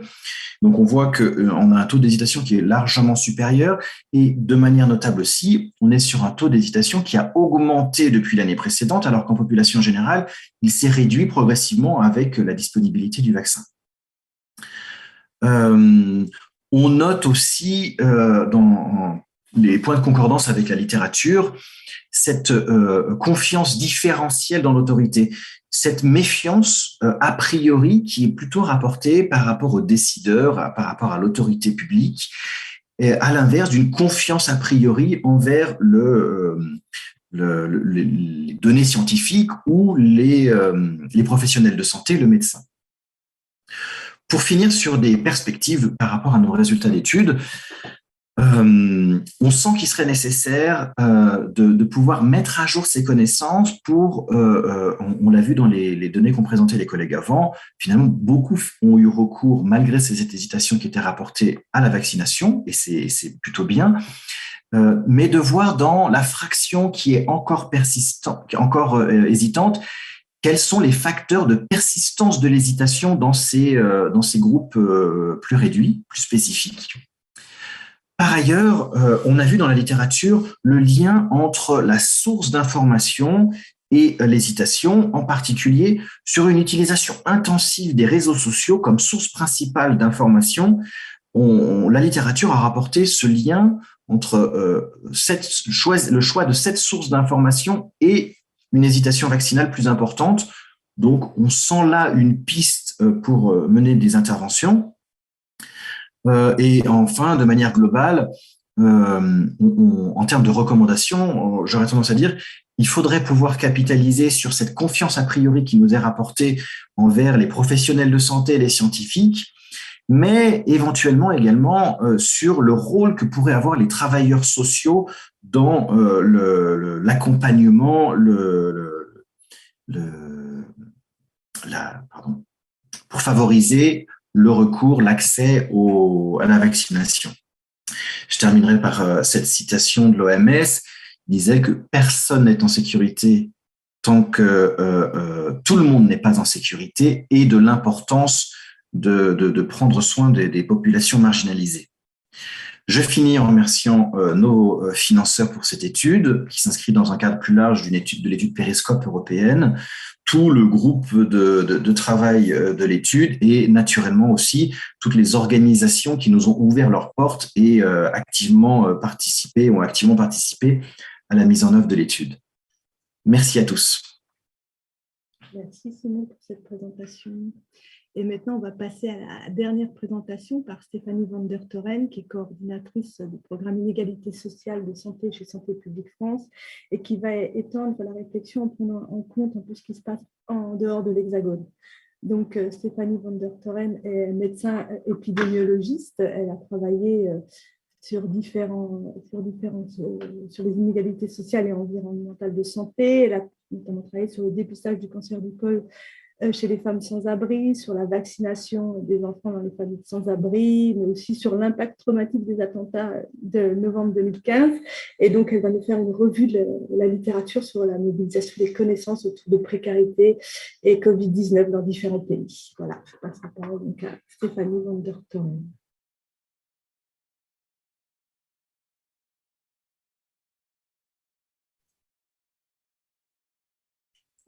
Tu as ton micro coupé, Stéphanie.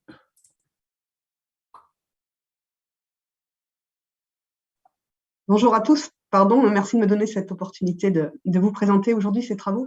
Je vais vous présenter un peu plus qu'une revue de la littérature. En fait, je vais vous présenter toute une démarche de mobilisation de connaissances qu'on a mis en route à Santé publique France pour lutter contre la Covid. D'abord sur les stratégies de dépistage, puis sur les stratégies de vaccination auprès des populations en grande précarité. Vous avez mon écran en grand ou pas? Ah, oui. Ah, d'accord. Je ne sais pas si ça fonctionne. Ouais, peut-être passer en mode plein écran, par contre. Alors, parce qu'il y a toujours ce petit problème.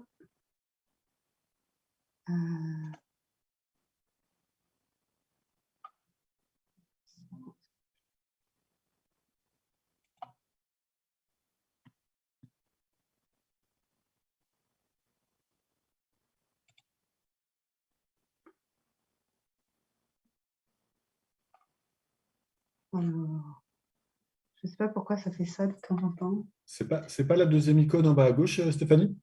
Espèce de truc. Ouais, pas celui-là, celui d'à côté, c'est pas ça? Non, c'est pas ça. Ah, pardon. Non, c'est pas ça. Il faut décocher le mode présentateur, en fait. Ah. Pour éviter d'avoir les deux slides. Pas les slides suivants.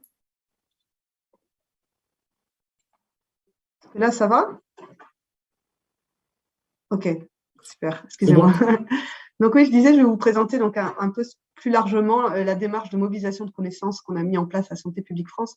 Et je parle au nom du groupe MOPCO, donc mobilisation de connaissances. Et notamment, je vais vous présenter aussi les outils de communication qu'on a mis en route qui vont faire écho à toutes les recommandations qui ont été mises en place dans les différents diaporamas précédents. Donc, je remercie Cécile Allaire, notamment, qui est en charge de la littératie à Santé publique France. Et puis, je vais vous présenter non seulement la revue donc, auprès des étrangers, mais aussi des entretiens. Hein, donc, c'est à la fois du Conti et du Cali, donc, qui a été réalisé par Jacques Pacha. Donc, c'est une occasion aussi de remercier mes collègues pour leur travail.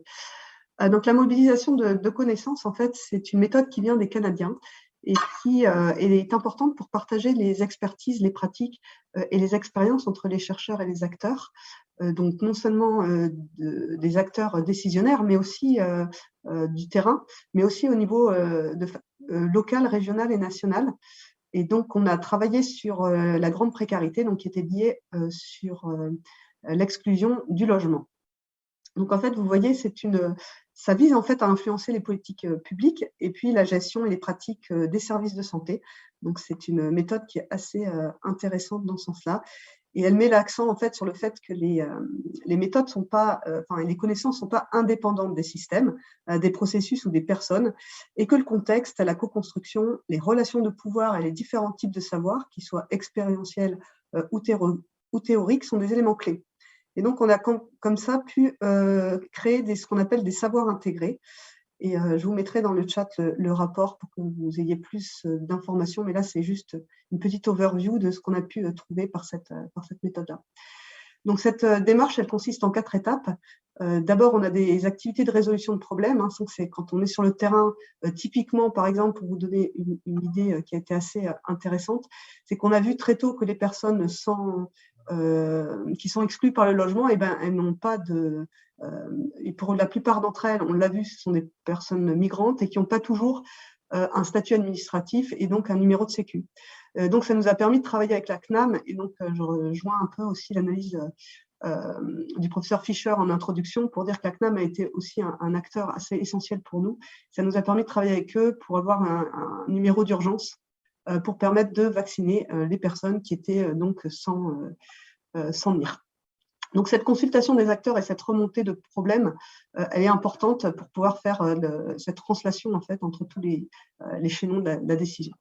Ça a permis donc aussi des études qualitatives auprès des acteurs dans la chaîne décisionnelle et puis des sondages pour approprier un peu les connaissances de la littérature et ce qu'on appelle notamment pour nous des stratégies probantes, c'est-à-dire des stratégies qui ont fait leurs preuves, notamment à l'étranger, sur lesquelles on a pu s'inspirer pour la stratégie vaccinale en France.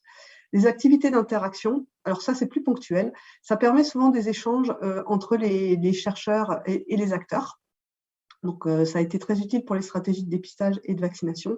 Ça nous a permis, par exemple, de faire des webinaires, 2 qui ont été, un sur les stratégies de dépistage, un autre sur les stratégies de vaccination, qui réunissent un petit peu tous les acteurs autour de ces problématiques.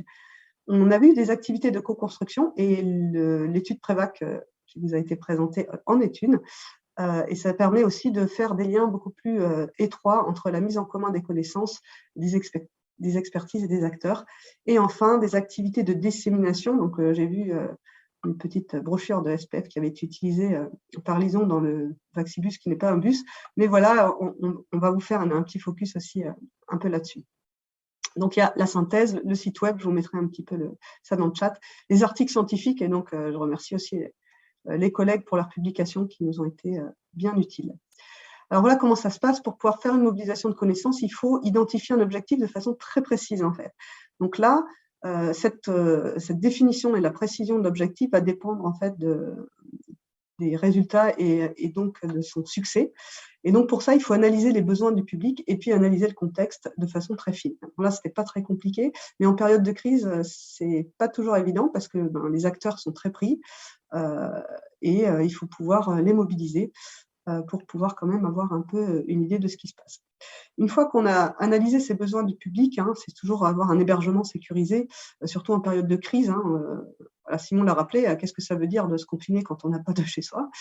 L'alimentation et les services, et on l'a bien vu que l'alimentation, c'est un facteur clé. Pour ça que le Vaccibus, notamment du SAMU social, a bien fonctionné parce qu'il s'est mis sur les services d'alimentation, et ça, c'est quelque chose de très important. La mobilité de ces personnes qui bougent beaucoup. L'analyse du contexte et l'hésitation vaccinale, surtout dans notre pays, on l'a vu, on fait partie des pays qui ont eu le plus souffert de cette hésitation vaccinale, mais aussi de façon plus contextuelle et, j'allais dire, plus structurelle, une surcharge des hôpitaux, et puis un parc d'hébergement qui est toujours saturé. Ce n'est pas les collègues du SAMU social qui me diront l'inverse. Donc, dans ce contexte-là, on voulait voir un peu quelles étaient les conditions de succès de la vaccination pour les personnes en grande précarité. Donc, on a essayé de chercher ces savoirs théoriques, donc je vous montrais un petit peu le processus auparavant. On a trouvé des scoping reviews et seulement 2 études en France, donc Simon vient de vous présenter ECHO à ce moment-là, et puis Covid Homeless, qui sont des collègues en PACA, donc à Marseille. Et sur les savoirs expérientiels, on a pu faire des entretiens et un benchmark international, donc ce que rappelait Céline, donc je vais vous présenter un petit peu les résultats. On a essayé de sensibiliser, influencer par l'échange de pratiques, par les webinaires, notamment les 2 dont je vous parlais, avec des représentants de l'État à différents niveaux, que ce soit au niveau national, mais aussi régional, et des régions les plus impactées, des organisations impliquées, dont les ONG, dont la plupart des personnes qui sont ici faisaient partie du webinaire d'ailleurs, et puis les chercheurs, donc voilà, qui étaient aussi là. Et ça nous a permis d'identifier des enjeux, notamment lors de ces webinaires, mais aussi après avec des ateliers participatifs un peu plus poussés, notamment pour aller plus loin dans les grandes pistes qu'on avait pu dégager. Et ça sert in fine à améliorer l'action. Alors, pas seulement en diffusant les notes, etc., mais aussi en co-construisant, que ce soit de la recherche. Donc, on a beaucoup collaboré sur Prévac, par exemple, pour mettre un peu nos regards en perspective, mais aussi avec, alors ça c'est plutôt avec les chercheurs et acteurs, mais aussi avec tous les représentants du terrain et les ONG pour avoir un travail ensemble sur une adaptation des outils qu'on pouvait mener. Alors sur les savoirs théoriques, donc cette scoping review, donc, qui vient effectivement de la littérature internationale, a permis de mobiliser déjà des connaissances sur le fait que en fait, les facteurs qui étaient facilitants ou limitants sur la vaccination étaient très différents selon qu'on parle d'une seule dose ou de plusieurs doses. Donc en fait, l'initiation de la vaccination, elle était très dépendante de la disponibilité immédiate du vaccin après le dépistage. Donc il fallait faire du one-shot, enfin directement sur site. Une faible distance au site de vaccination, le temps d'attente qui devait être pas très long, la mobilisation et l'engagement communautaire qui sont des facteurs clés pour pouvoir initier la vaccination, un programme de sensibilisation adapté, et on verra comment par la suite, et puis surtout pouvoir diffuser l'information, et ça c'est important, par des relais communautaires qui soient vraiment pertinents. Alors que les facteurs limitants sur l'initiation de la vaccination étaient essentiellement la compétitivité des besoins, que ce soit pour l'alimentation, l'eau ou le logement, puisque les personnes n'avaient pas la vaccination en priorité. Pour la complétude de la vaccination, ce sont des facteurs légèrement différents, puisque les facteurs facilitants, c'était vraiment de pouvoir communiquer. Alors là, on était sur du dépistage pour pouvoir vacciner derrière, avoir un calendrier de vaccination accéléré, si c'était possible, et puis de le mettre avec d'autres services. Donc là, on a parlé voilà, par exemple, le service social qui nous a présenté, c'était l'alimentation, mais ça peut être pour les usagers de drogue, l'échange de seringues, par exemple. Les incitations financières marchent très bien, mais notamment dans le monde anglo-saxon. Je sais qu'en France, on est beaucoup plus frileux là-dessus. Et puis, la gestion et le suivi des personnes tout au long de la durée de la vaccination par une personne dédiée. Il y avait beaucoup de personnel qui était dédié. Et alors là, les facteurs qui sont limitants pour la complétude de la vaccination, c'est souvent... les gens de terrain le connaissent et le vivent régulièrement, c'est les menaces d'éviction et les expulsions dans soit les camps, les aires d'accueil si on parle de gens du voyage, ou pour les gens, les squats ou autres. Alors sur les savoirs expérientiels, on a réalisé des entretiens qualitatifs auprès de 5 pays à l'étranger, et puis 15 entretiens individuels en France auprès des acteurs décisionnaires. Donc, ce qu'on a retrouvé de façon assez homogène, c'est que les stratégies d'aller vers et de ramener vers étaient très complémentaires, mais les stratégies d'aller vers devaient être faites de façon répétée. Donc, il y a notamment au Danemark plusieurs pop-up, des centres de tentes de vaccination qui ont été montés spécifiquement par les ONG, et des équipes mobiles au Danemark ou en Israël. Et c'était fait de façon répétée parce que au départ, l'hésitation vaccinale est forte, mais au cours du temps, elle est de moins en moins forte quand les gens ont pu voir que le fait de se faire vacciner n'amenait pas spécifiquement de problèmes spécifiques. Et donc, il y avait cette nécessité de prendre en compte la temporalité aussi des personnes. Sur les stratégies de ramener vers, c'était vers les centres grand public ou plutôt spécifiques pour certains pays. Ça a bien fonctionné. Ils ont fait surtout ce qu'ils appelaient du 40-40-20, c'est-à-dire 40% au départ pour les gens qui étaient le moins hésitants sur la vaccination. Et puis, ça a fait un peu boule de neige et ça fait 40%. Et puis, de ne pas trop s'acharner, on va dire, sur la fin ou la queue de distribution dans le temps. Pour faciliter une vaccination complète, il fallait que la deuxième dose ait lieu au même lieu, donc souvent en Danemark, en Israël ou en Irlande, via des appels téléphoniques, notamment pour les personnes qui n'avaient pas de numéro de sécu. Donc, il y avait des rappels qui étaient faits de façon systématique. Il y a un effet boule de neige, c'est ce que je vous disais un peu sur le 40-40-20, c'est-à-dire on vaccine d'abord les plus motivés et puis ça entraîne les autres. Et puis, la possibilité d'avoir un passeport vaccinal international à partir de la deuxième dose pour ceux qui n'avaient pas de numéro de sécu, notamment au Danemark et en Israël. Donc, on s'est beaucoup aussi inspiré de toutes ces démarches, puisque pourquoi on a choisi ces pays-là, c'est que c'était des pays qui avaient mis en place une stratégie vaccinale exprès pour les personnes exclues par le logement ou pour les migrants, qui avaient vraiment spécifiquement travaillé Puis pour nous, en France, c'était la cinquième étape du schéma vaccinal qui est arrivé plutôt après pour des personnes en situation sociale un peu plus fragile, on va dire, et donc qui ne ciblait pas spécifiquement ces personnes-là dès le début. Alors, sur les acteurs décisionnaires en France, on a pu identifier 4 enjeux qui étaient à chaque fois très liés entre elles, mais c'était des enjeux qui nous ont permis de travailler ensuite par focus group avec les acteurs. Donc, c'était l'intention, l'adhésion vaccinale, les spécificités populationnelles, puisqu'on l'a vu par l'étude Prévac, qu'on soit gens du voyage, c'est très différent, qu'on soit à l'abri ou en foyer, qu'on soit migrant, dans un foyer de travailleurs migrants, ou qu'on soit un SDF dans la rue, j'allais dire, français avec des problématiques, par exemple, d'addiction ou autres. Il y a des stratégies d'éducation, d'information et de communication qui étaient aussi très importantes. Et on va voir comment on a pu travailler ça, avec notamment les actions d'accompagnement. Et on l'a souligné, les travailleurs sociaux jouent un rôle particulièrement important là-dessus. Donc, on avait 5 thématiques qu'on a travaillées. Donc, le être ensemble, l'aller vers, le ramener vers en complément. Et c'est bien ce qu'on retrouve dans l'étude Prévac d'ailleurs.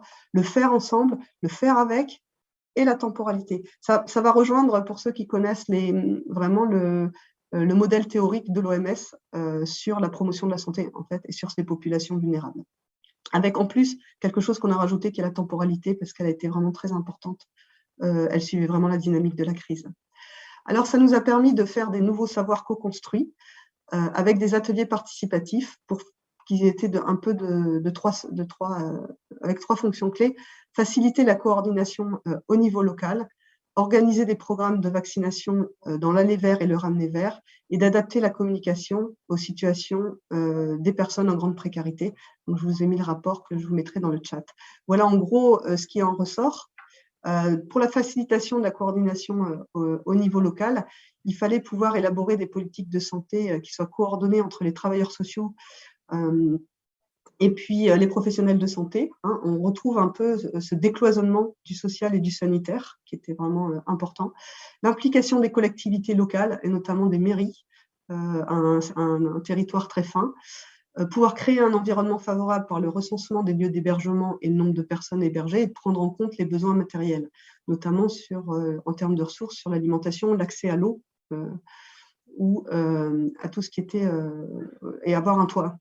Voilà, c'est un peu la base, mais le renforcement de l'action communautaire par l'identification des enjeux et des besoins communs. Et sur la réorientation des services de santé, c'était vraiment former les personnes au contact des bénéficiaires. Donc là, ce n'est pas tant les professionnels de santé que les travailleurs sociaux. Ensuite, pour l'organisation des programmes de vaccination dans l'aller vers et le ramener vers, c'était une mise en réseau et de coordination intersectorielle.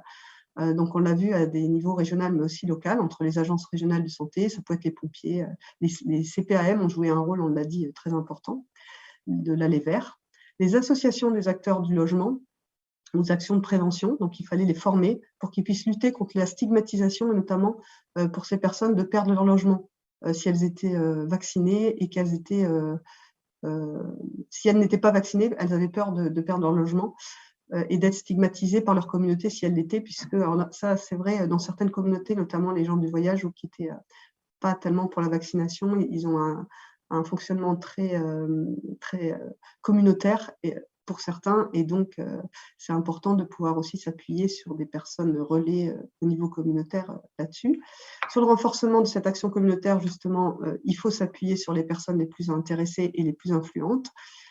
Pour l'acquisition d'aptitudes individuelles, il faut vraiment faire avec la personne et pas pour elle, donc c'est une logique de renforcement du pouvoir d'agir, et pouvoir intervenir dans les hôtels d'urgence, donc dans les systèmes d'hébergement, associer les médiateurs en santé qui ont été vraiment assez partie prenante dans ces dispositifs de vaccination, essayer de proposer la vaccination au moins 48 heures, cette temporalité elle revient souvent après les actions d'information.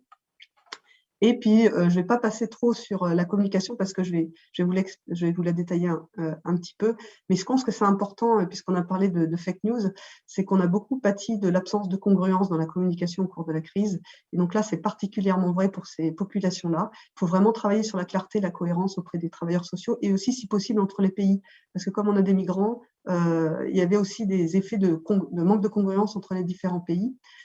Pouvoir organiser les communications avec les associations. Donc là, on l'a marqué, rôle important de la distribution de l'aide alimentaire. Donc, je fais un clin d'œil à Lison Ambière avec son bus, parce que voilà, je découvre aussi avec vous que ça a été très bénéfique.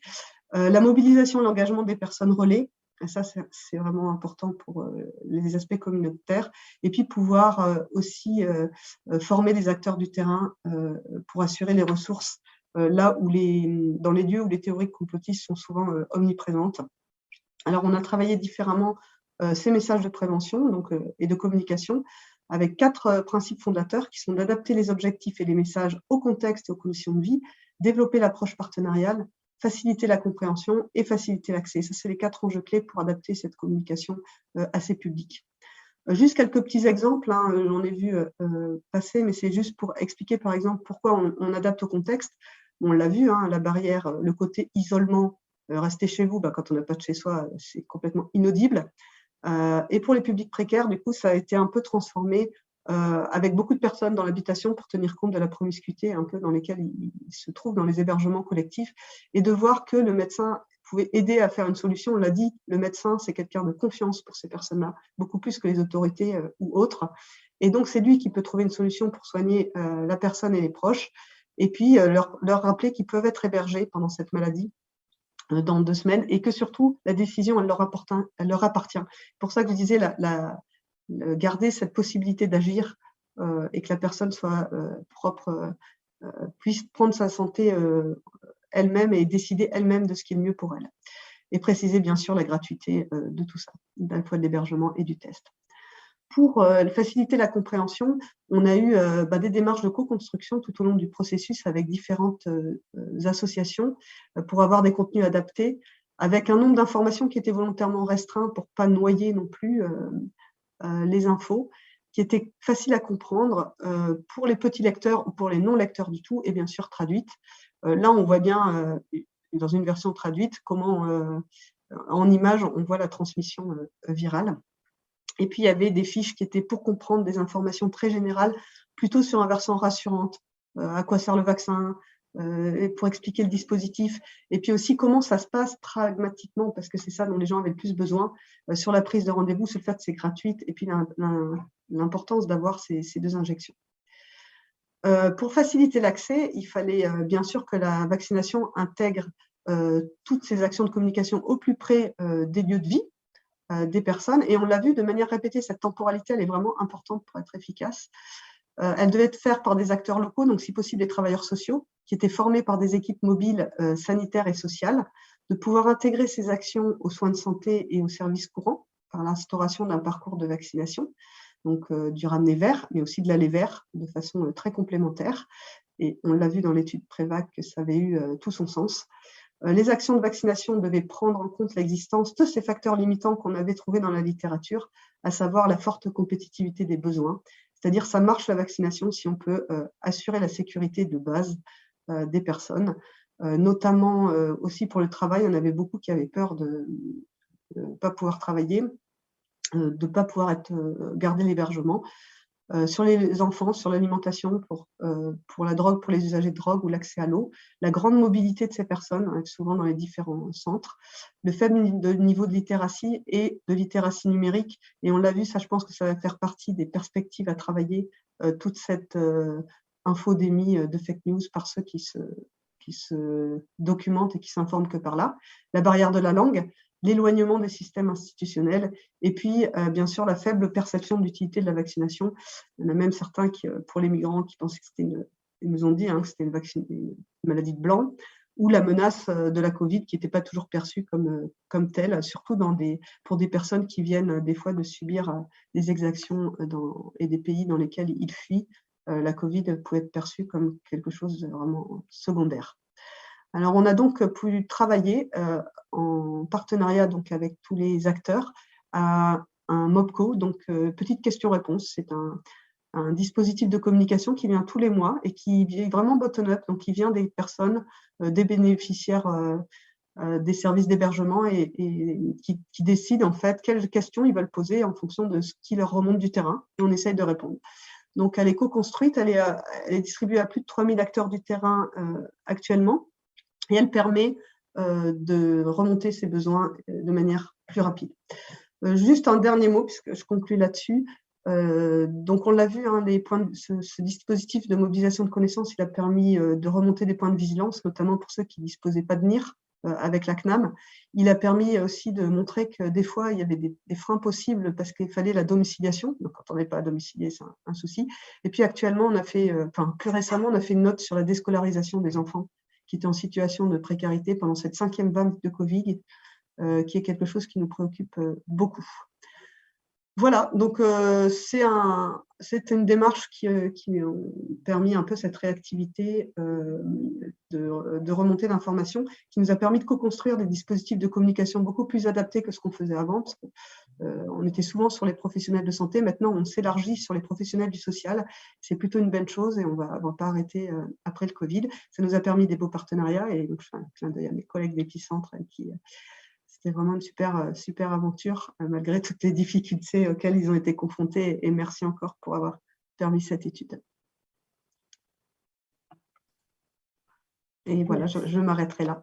Merci beaucoup, Stéphanie. Donc, on a un peu de temps pour des questions. Donc, surtout, n'hésitez pas à poser vos questions dans le canal discussion, en fait. Et donc, on a une question d'abord qui s'adresse peut-être un peu plus à Thomas, qui a conclu sa présentation en mentionnant le fait qu'on pouvait s'inspirer de ces résultats pour les extrapoler sur l'approche santé pour les populations précaires en général. Et donc, quelles seraient vos recommandations, enfin, ça peut être plus largement à d'autres personnes aussi, et créer un système d'aller vers les associations et une filière de prise en charge spécifique.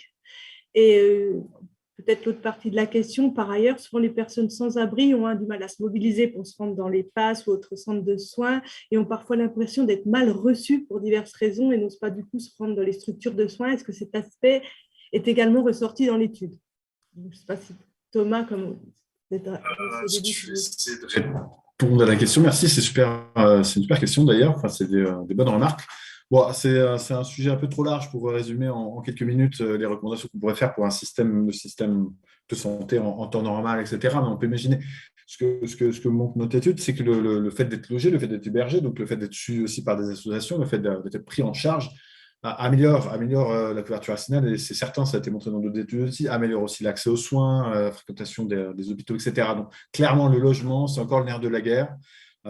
Les droits, c'est améliorer l'accès aux droits, améliorer l'accès au logement, etc. C'est une partie du nerf de la guerre. Évidemment, il restera des sans-abri et des migrants qui continuent d'arriver. Effectivement, ça peut se poser la question si on peut faire des choses un peu spécifiques pour eux. Mais là, je pense que voilà, c'est un sujet un peu trop large pour résumer en quelques phrases. Et pour la deuxième question sur le fait que effectivement, les gens peuvent hésiter à aller fréquenter les PASS, à aller fréquenter les hôpitaux s'ils ont été un peu mal reçus. On a eu quelques retours. Ça n'apparaît pas dans les résultats de manière nette dans les réseaux de vaccination ou même dans les réseaux de vaccination. C'est dans les commentaires, les gens qui nous ont dit qu'ils n'ont pas forcément été très bien traités un petit peu à part, sentiment d'être traités un peu à part. Même si ils sont quand même fait vacciner pour ceux qui sont vaccinés, nous rapporter un peu des expériences, effectivement. Après, ça apparaît pas plus que ça dans nos résultats. Ça n'a pas été un frein plus que ça, je pense, pour les gens qui ont pu... C'est un contexte spécifique, la crise Covid, la vaccination Covid, le sentiment un peu, voilà, mobilisation nationale, c'est aussi un contexte spécifique et les gens sont peut-être passés au-delà de leur expérience passée par rapport à ce qu'ils ont pu vivre.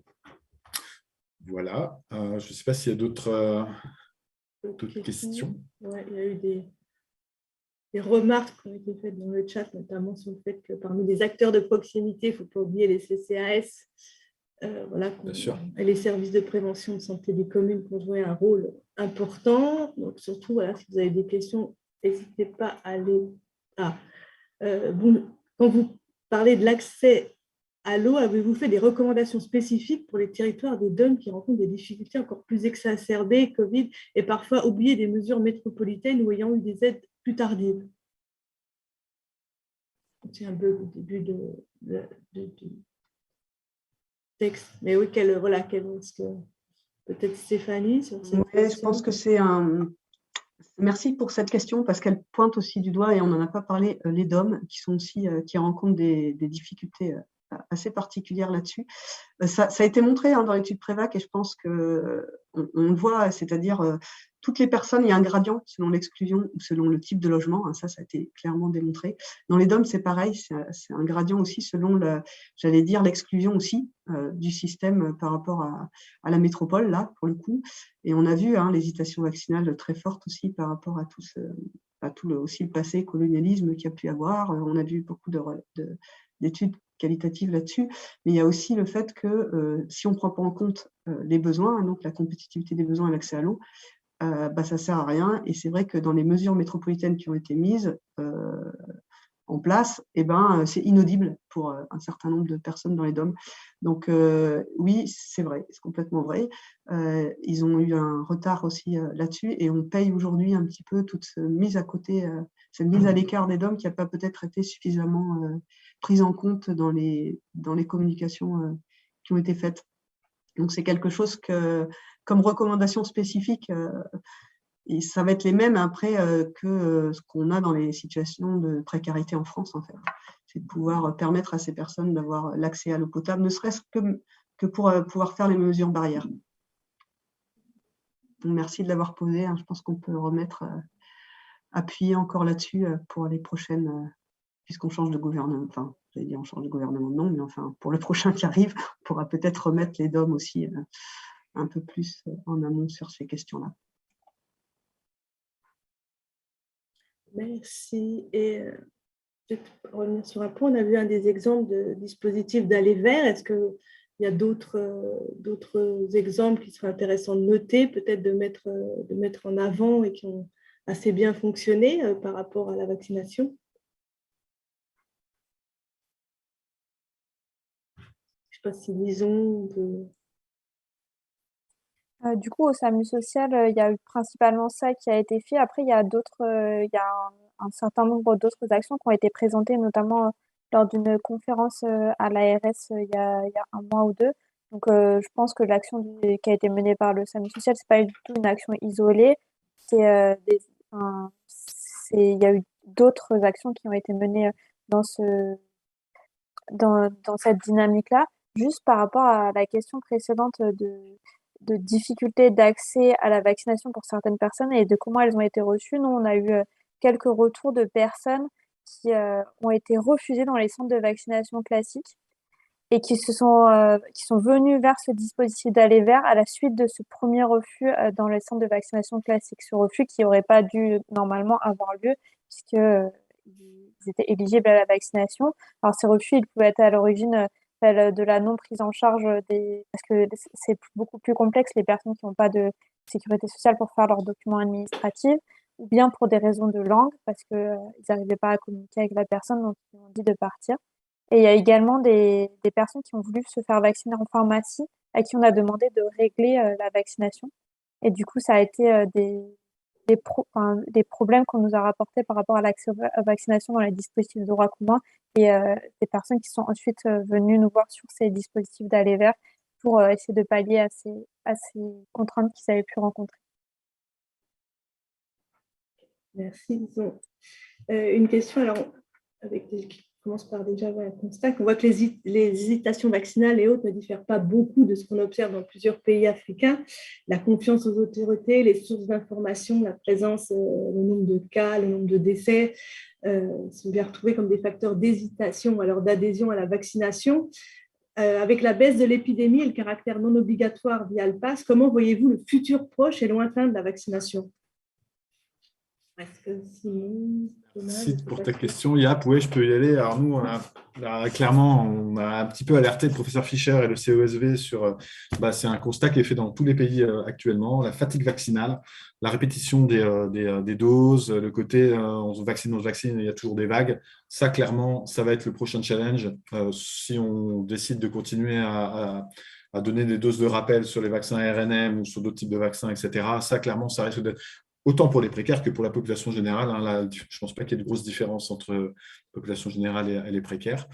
Et puis, de manière générale, il y a une fatigue, un ras-le-bol complet de l'épidémie, de la médiatisation autour de l'épidémie. Ça, on nous l'a rapporté plus en aparté, sans forcément dans le cadre de l'enquête. J'imagine que pour Simon et Lison, c'est un petit peu pareil. Ça a été, il y a un côté 2 ans, 3 ans de Covid, c'est toujours là, on se vaccine, ça ne sert à rien. Il y a toujours des gens qui sont à l'hôpital, il y a toujours des gens qui meurent à cause de ça, les vaccins et tout ça. C'est à ce côté-là, et je pense qu'en Afrique, ça sera un petit peu pareil à différents aspects, parce qu'ils sont beaucoup moins vaccinés. Même s'il y a beaucoup de vaccins, ils ne vont pas forcément faire vacciner, ou tout simplement, les vaccins n'arrivent pas jusqu'aux populations. Donc, ça va être une problématique différente. Par contre, je pense dans les pays en Europe et aux États-Unis, ça va être à prendre en compte, effectivement, pour d'éventuelles futures campagnes dans le cadre du Covid et en cas de rebond épidémique de nouveau, comme la vague Omicron, qui a été… ça, nous, on l'a vu clairement dans l'enquête, des gens qui nous disaient « Bon, moi, je suis allé me faire vacciner, j'ai mes 3 doses. » Je ne vous ai pas montré, mais on a quand même quelques personnes qui avaient commencé à recevoir la 3e dose parce qu'ils étaient éligibles en raison de leur âge, etc. Et qui voient dans leurs proches des gens qui sont quand même atteints et qui vont à l'hôpital et tout, qui nous disent clairement, bon, moi, il n'y aura pas de 4e dose, moi, fini le vaccin, il ne marche pas, c'est inutile, même s'ils se sont fait vacciner. Quel côté, il y avait ce côté-là. Les vaccinés, j'en parle même pas, ils ne sont déjà pas convaincus pour les premières doses, alors les 2 suivantes, on les attrape pas comme ça c'est sûr. Entre guillemets, s'il faut les attraper, on ne les aura pas juste avec de la sensibilisation et juste avec de l'information. Je ne sais pas ce que les autres en pensent, mais ça va être à prendre très, très sérieusement en considération, l'espèce de fatigue générale autour de Covid, vaccination et tout ça. La question de la fatigue, j'ai juste une petite réaction. C'est quelque chose qu'on voyait déjà, nous, en fin 2020, et c'est pour ça qu'on a voulu faire cette 2e vague d'enquête éco. Et par contre, où je serais un petit peu plus positif, c'est que quand nous, au printemps 2021, on regardait l'hésitation vaccinale, finalement, on avait dans les entretiens Cali, ces déclarations où on voyait qu'il y avait presque un côté magique finalement du vaccin, un espoir que ce vaccin nous libère complètement, etc. Et à l'époque, on ne parlait pas de 2 ou de 3 doses. Et forcément, quand nous, on entendait ça et quand on faisait l'analyse plus tard, on se dit, ça va nécessairement engendrer des déceptions et peut-être davantage de défiance encore. Mais là où je suis surpris en bien finalement, c'est que malgré cette forte hésitation qui nous était rapportée et qu'on mesurait aussi avec le questionnaire, finalement, les gens sont allés se faire vacciner. Donc, je ne sais pas qu'est-ce qui pourrait engendrer parce qu'une hésitation quand on nous dit pas vas-y maintenant, c'est bon, c'est dispo pour toi, finalement, elle reste un petit peu théorique et on voit que les gens sont quand même si c'est moins qu'en population générale, sont allés se faire vacciner. Jusqu'à quand ça va tenir? Ça, je pense que c'est une question importante. Peut-être qu'en mesurant parmi les réfractaires encore maintenant, quels sont leurs motifs d'hésitation à eux, peut-être que ça nous donnerait une idée de ce qu'il faut à tout prix éviter pour pas que davantage de personnes se retrouvent complètement réfractaires à la vaccination. Et pour faire le lien avec une des questions qu'on avait là sur ce qui se retrouve dans d'autres pays, la question de la source d'information, moi, je trouve ça très marqué, très fort, l'utilisation des réseaux sociaux comme source principale d'information. Et alors, je suis pas un expert de la question, mais c'est quelque chose, c'est un phénomène qui est mondial. Je vois pas comment est-ce qu'on peut contrôler ça. On a des systèmes de vérification, de fact-checking a posteriori, mais on court toujours derrière le train. Je ne sais pas comment est-ce qu'on peut faire de la prévention sur, c'est des questions de littératie en santé. Ça, pour moi, il y a quelque chose aussi à creuser. Pour rebondir un petit peu là-dessus, je pense que la clé du succès, elle est vraiment sur un seul mot qui est la confiance, en fait. C'est une crise de confiance, en fait, qu'on traverse.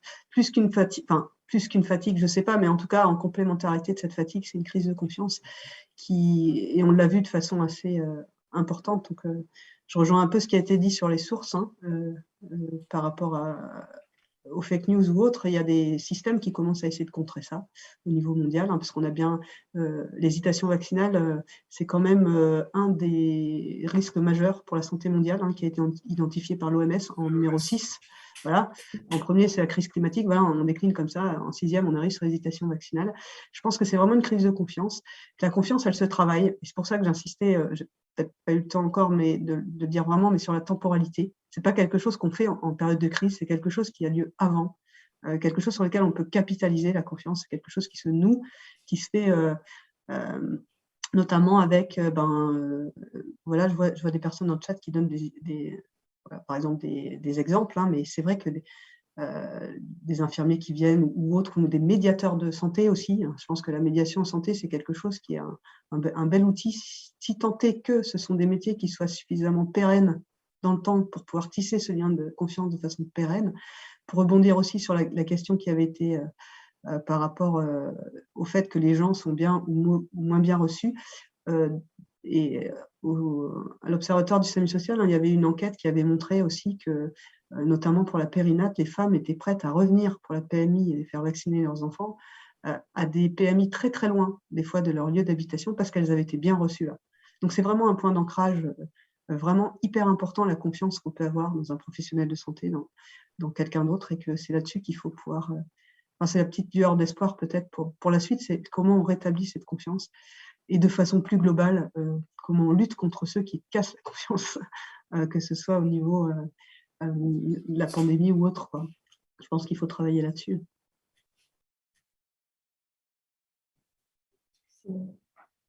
Pas d'autres questions? Oui, et co-construire, il y a un complément dans le chat, co-construire des dispositifs et des outils de prévention avec les intéressés dans des groupes miroirs, par exemple, pour rétablir la confiance. Peut-être. Si vous n'avez pas d'autres questions, on va peut-être s'arrêter là. Merci à tous les présentateurs pour vos présentations. Merci aux personnes qui ont participé, qui ont posé des questions. Et donc, vous avez différents liens dans le chat pour accéder aux études, pour en savoir un peu plus. Et donc, du coup, on voit que ça ouvre plutôt des perspectives. Et donc, peut-être rendez-vous pour un prochain webinaire sur les autres pistes et les futures études, apparemment, puisqu'il y a des études qui vont être relancées, notamment, je pense, à propos de Simon. Et sinon, vous pouvez, si jamais vous voulez de nouveau entendre parler de ce sujet, voir également des travaux qui ont été menés par Thomas dans les EHPAD pendant la deuxième vague de Covid en France et bien d'autres choses. En fait, on a une journée scientifique le 9 juin Épicentre. Donc voilà, vous trouverez toutes les informations et vous pouvez vous inscrire pour continuer en fait sur cette thématique et bien d'autres sur d'autres sujets, voilà, dans d'autres pays et sur d'autres pathologies. Donc voilà, n'hésitez pas à regarder sur notre site web. Voilà. Et puis merci à vous et tous les participants. Bonne fin de journée. Merci. Merci. Merci à vous pour la participation. Merci Céline pour l'organisation. Et à très bientôt. Au revoir.